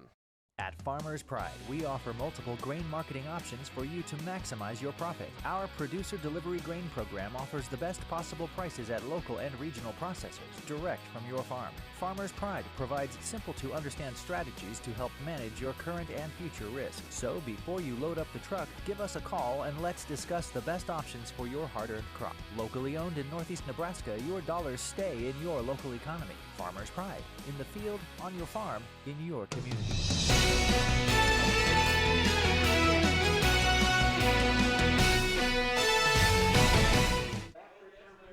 You know, at the end of the game, we have to pick a player of the game. And regardless of who wins this game, it is virtually impossible. For BRLD alone, you could go with Will Gatzmeier. He's been passing brilliantly tonight. In fact, in the second half, he is 9 of 10 through the air. Yeah. Has a couple of touchdown passes. You could go with a man who just scored the touchdown, right? That's Lucas Vogt, his first game of the year, and he's been a difference maker. Now with 9 receptions. And Norfolk Catholic receiving the up man. Norfolk Catholic. And this game's not out of reach. It could be somebody for Norfolk Catholic. They're still only 2 scores down. Down 16 with 2:41 to go. The third guy I wanted to mention, by the way, Jackson Johnson. 3 sacks on defense, 4 receptions on offense. Yeah, he's really been great on both sides of the ball. And, boy, Gatzmeier, maybe the best quarterback in the state. And if there's a better receiver, especially out in space, than Lucas Vogt, I don't know who he is. This offense was already good enough. Adding him to it, good Scary. luck. Good luck. 1st and 10 from the 45. Now Norfolk Catholic needs some of that. Johnson in the backfield again. Cunningham able to get away from him. Johnson almost had sack number 4. Cunningham able to get a yard out of it. It'll be 2nd down. And Norfolk Catholic has to get something going and get it going very quickly. Now you're going to have to go a little bit away from your offense. I think you're going to have to throw the ball downfield. You need a score, and you need it quickly, and then you're probably thinking onside kick at this point, down 2 scores, and you're approaching 2 minutes to go in the ballgame. Slant route caught. Good throw there. Beautifully done. That'll be a 1st down. Stops the clock momentarily as Brennan Kelly makes the play out to the 39. That's a gain of about 15 and a 1st down. That's a big conversion there for the Knights. Now, can you keep it going? We mentioned you've got to make it quick here, but again, win or lose, I think Norfolk Catholic has to be happy with the way the offense has performed. 1st and 10 from the 44, looking deep over top, caught! Getting a step on the defender inside the 25 to the 23 is Alex Lammers. That's a 21-yard gain and stops the clock. Lammers with a deep out makes the catch. Big play. Norfolk Catholic not dead yet. So 1st and 10 now. Clock stops. Minute 44 to go. Norfolk Catholic still with their 2 timeouts. At the BRLD 23. Caden Cunningham has played very well tonight. Yes, he has. Inside give to Schlecht. Draw play. Great time for it. Tripped up as he crosses the 15, but it's 1st down yardage, I believe. At least close to it. And they'll say 2nd and short. So the clock keeps running after the 9-yard gain. And Norfolk Catholic hurrying the players on the field. Only had 10 guys in that huddle. Hate to waste a timeout here. 2nd and short. They go end zone, double covered, incomplete. That one out wide as they were trying to get it to Brennan Kelly. Gatzmeier was over there. Bargman was there as well. It'll be 3rd and short. Yeah, you probably take a couple shots here. I mean, you need to pick up the first down. But then if you're able to get the first down, you probably want to spike the football, take some throws into the end zone. Just running out of time here is Norfolk Catholic. Caden Cunningham, 11 of 20 through the air tonight. Win or lose, his play is to be commended. First down, Clausen. Inside the 10, it'll be first and goal, Norfolk Catholic, as they get down to the 8-yard line, gain of 6. I really like the way this Norfolk Catholic offense has responded in this ball game. Well-documented struggles, but they've played very well tonight. Best game they've played all year by far. Corner route, end zone, caught! Lammers!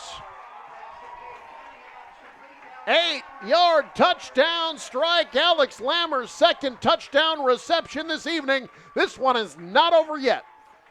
Alex Lammers, Mr. Touchdown, and he finds the end zone. He's one of the few guys that's been able to do that coming into this ball game, and he's continuing it here against BRLD. Now you've got to go for 2. You have no choice. You're down 10, 58 seconds to go. If you don't get the 2-point conversion here, I'd say the game's likely over.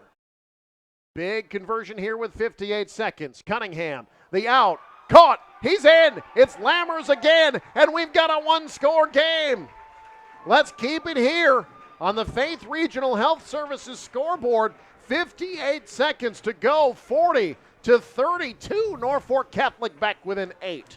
Another really good, I think, confidence-building drive for the Norfolk Catholic offense. It would be easy to say this game's over and go through the motions and go home, and Norfolk Catholic is still trying to win this football game. Now, you certainly only 2 timeouts left for Norfolk Catholic, and with BRLD's offense, as potent as they are, you have to do an onside kick here. So really the balance of this ball game is going to lie on this onside kick. How about Caden Cunningham tonight? He's been outstanding. 12 of 21 for 192 yards and 3 touchdowns. 4 touchdowns. 4 touchdown passes. Now it's stepping up when you're called upon. He has done a great job. You lose a guy like Nate Brungard, who's a proven winner for this ball club. But Cunningham played quarterback last year when Brungard was hurt. Now he steps back in as the starter and has had a great game here tonight against a very good football team. Now, looks like BRLD may have called timeout. I think they did. Didn't like the personnel they had on this onside return. Now, that's the thing. Riley Carlson, a good kicker. It isn't just booting it deep, making field goals. You got to be good at onsides as well. They practice this a lot.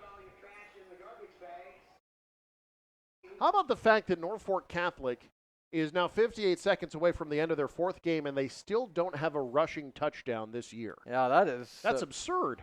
Now, they've run the ball a lot better tonight than they have all year. But, Indeed. Yeah, that's a stat. Who would have thunk it, huh? Who would think that they would have that and have a chance to win this game? Yeah. Folks, Yeah. win or lose, if Norfolk Catholic loses this game, they might be the best 0-4 team of all time. Certainly, they've played like a team that whose record would not be 0-4 tonight. They've played like a team, and we've talked about it before with teams with slow starts. We saw Pierce a couple years ago go, I think they were 1-3, got into the playoffs, made it to the Final Four. As a 15 seed. Norfolk Catholic, it's you win your district, get your way into the playoffs. I wouldn't want to play them. Not at all. Not in the first round. All right, here we go. Carlson goes 10 yards. Sure hands there. Great play by Kobe Lyons. Now, not over yet. Norfolk Catholic still with 2 timeouts. They can stop the clock twice. Yeah, I think if BRLD just needs to, I think you can down the football here and run the clock out with only 2 timeouts left.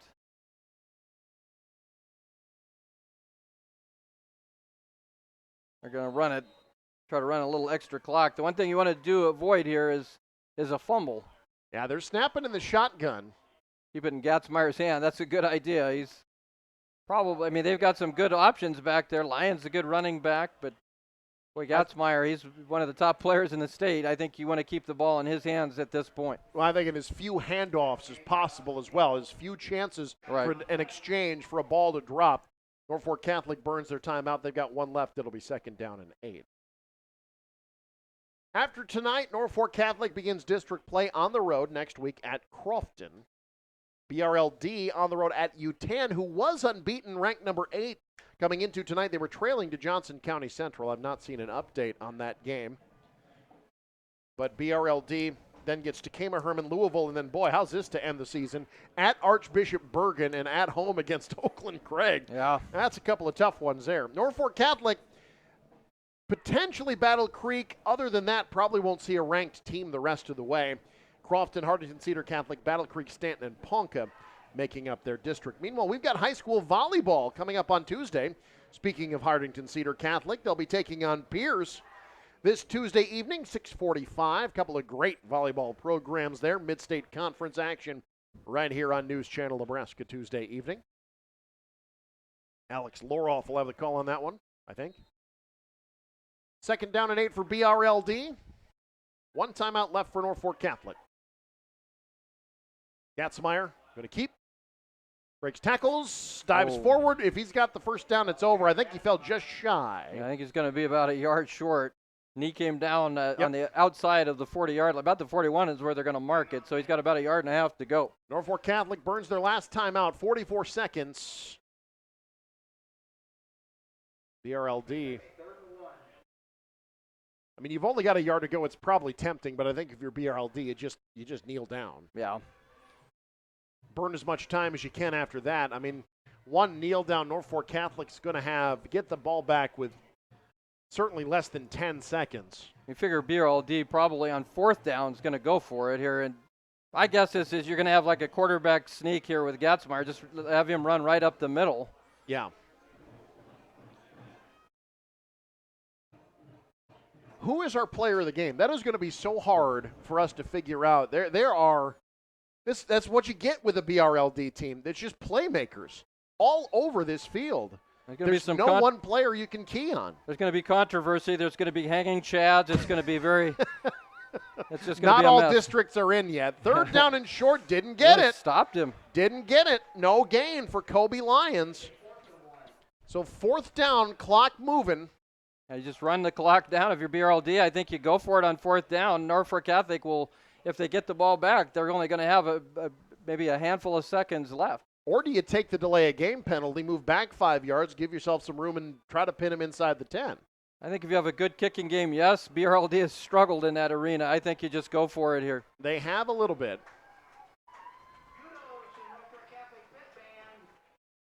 That's going to be it. That will be enough. They're going to say that was enough. So that'll do it. Clock runs down to 0. And on the Faith Regional Health Services scoreboard, your final BRLD, the number 1 team in the state, survives a wild one in Norfolk, 40-32. Postgame show coming up on NCN. My children have been involved in the local sports, and I find it's a great value for my advertising dollar. I just think it's an awesome opportunity. I mean, the kids love being on TV. I love when you go to games and there's people there, and I just find that it's a great value that NCN can bring this all home to us, that I can be a part of it as an advertiser, and that it's great that our community bands together for these sports. I love being able to be showcased on TV that I'm supporting the local teams, and it's awesome that NCN can show the whole state what our local teams are doing. And I feel that's just an excellent benefit. I love that my advertising dollars reach even farther than Norfolk Battle Creek, that my advertising can reach almost the whole state. You can't do that with a billboard or the local newspaper. You can't reach that far, so that's really exciting. My name's Dr. Jeffrey Burning. I am with Faith Regional Physician Services, Family Medicine. What a patient can expect when they come see me is that I will listen to them, but also want to provide the best care possible to them while making sure that it suits their social needs as well as their medical needs. It's very important to manage chronic diseases with medications and help patients in that aspect. But another thing is really helping the individual outside of being seen in the office as far as their lifestyle, their eating, their daily activities, which is all a part of managing chronic care for patients, because we know that as people are healthier, eat healthier, are more active, they're healthier patients, and they tend to live longer and happier lives.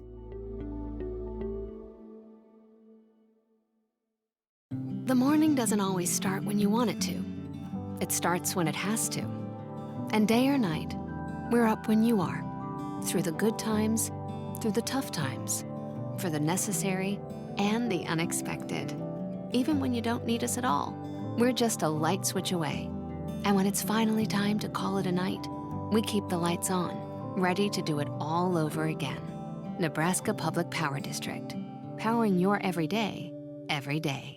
Determination, hard work, patience, and persistence. These are characteristics that make a champion. These same characteristics make a great Nebraskan.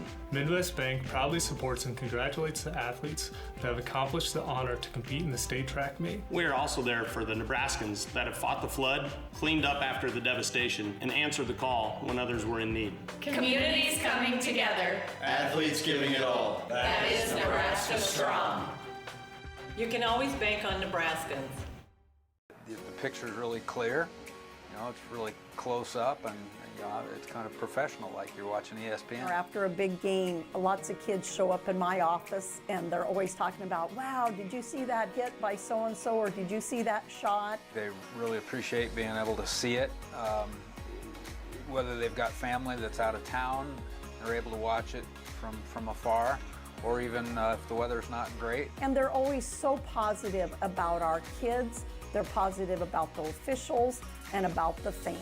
Determination, hard work, patience, and persistence. These are characteristics that make a champion. These same characteristics make a great Nebraskan. Midwest Bank proudly supports and congratulates the athletes that have accomplished the honor to compete in the state track meet. We are also there for the Nebraskans that have fought the flood, cleaned up after the devastation, and answered the call when others were in need. Communities coming together. Athletes giving it all. That is Nebraska strong.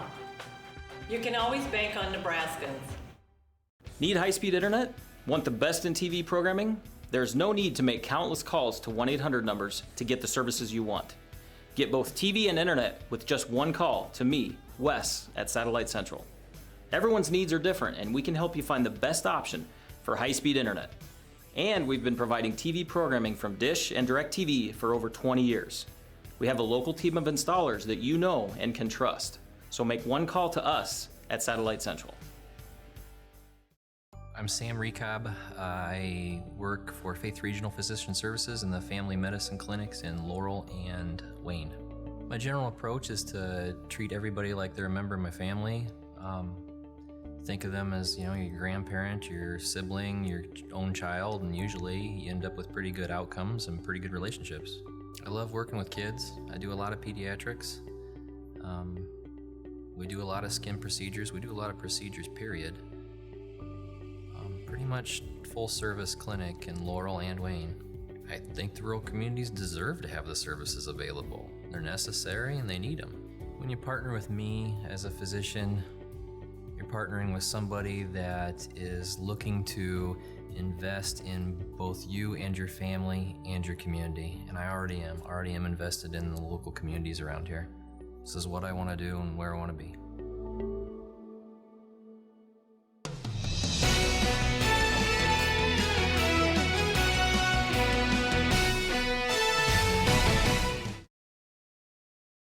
Post-game show brought to you by Norfolk Auto Center, Northeast Nebraska's volume leader, where you'll find one low price, plain and simple always. What a game, 40-32, the final.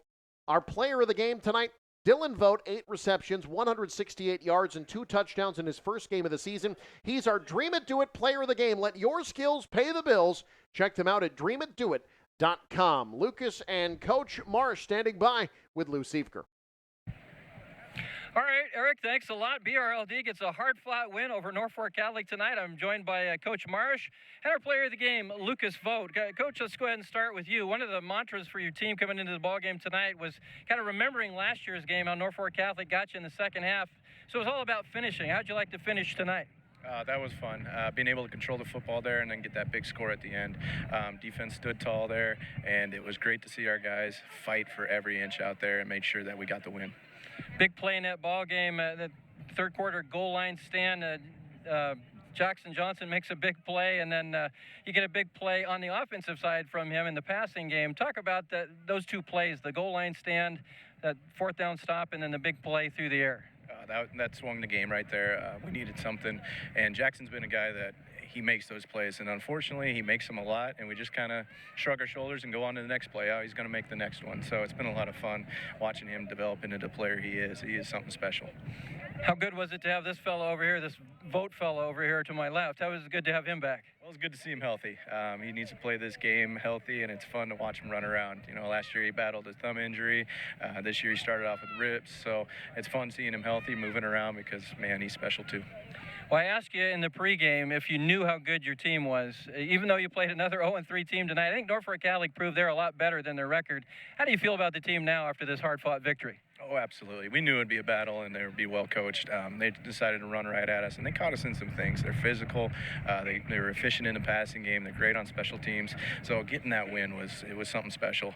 This program needed that to take that next step.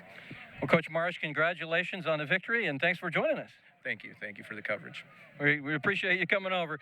Now, Lucas Vogt, first of all, young man, you got your helmet on. Is there you have too many girls friends, or what's the deal here? Why you got your helmet on? I'm a little shy. We had a great game tonight. 8 catches, 168 yards, and a couple of touchdowns. Let's go back to a couple of those. Your big plays really came out of those screen passes, didn't they? And you were able to get isolated one-on-one on the edge. You got to like those situations, don't you? Yeah, we like those situations. We're athletic. I mean, not just me. Anyone can be in open space, and we trust them. So it's nice to have that.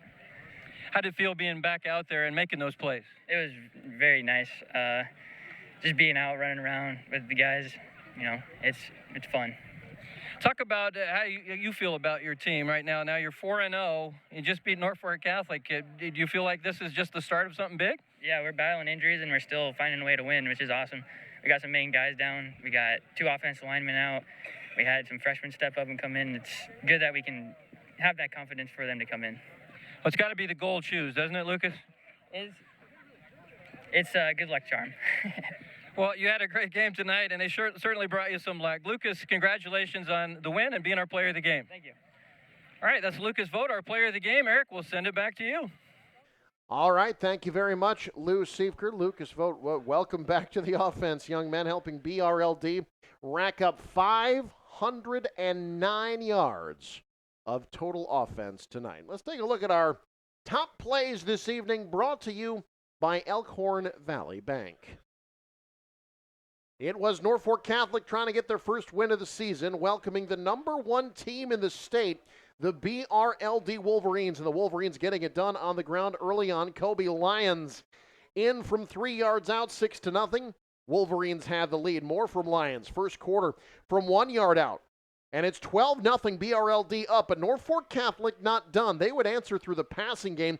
Caden Cunningham finds Alex Lammers on the touchdown strike. Norfolk Catholic back within 5.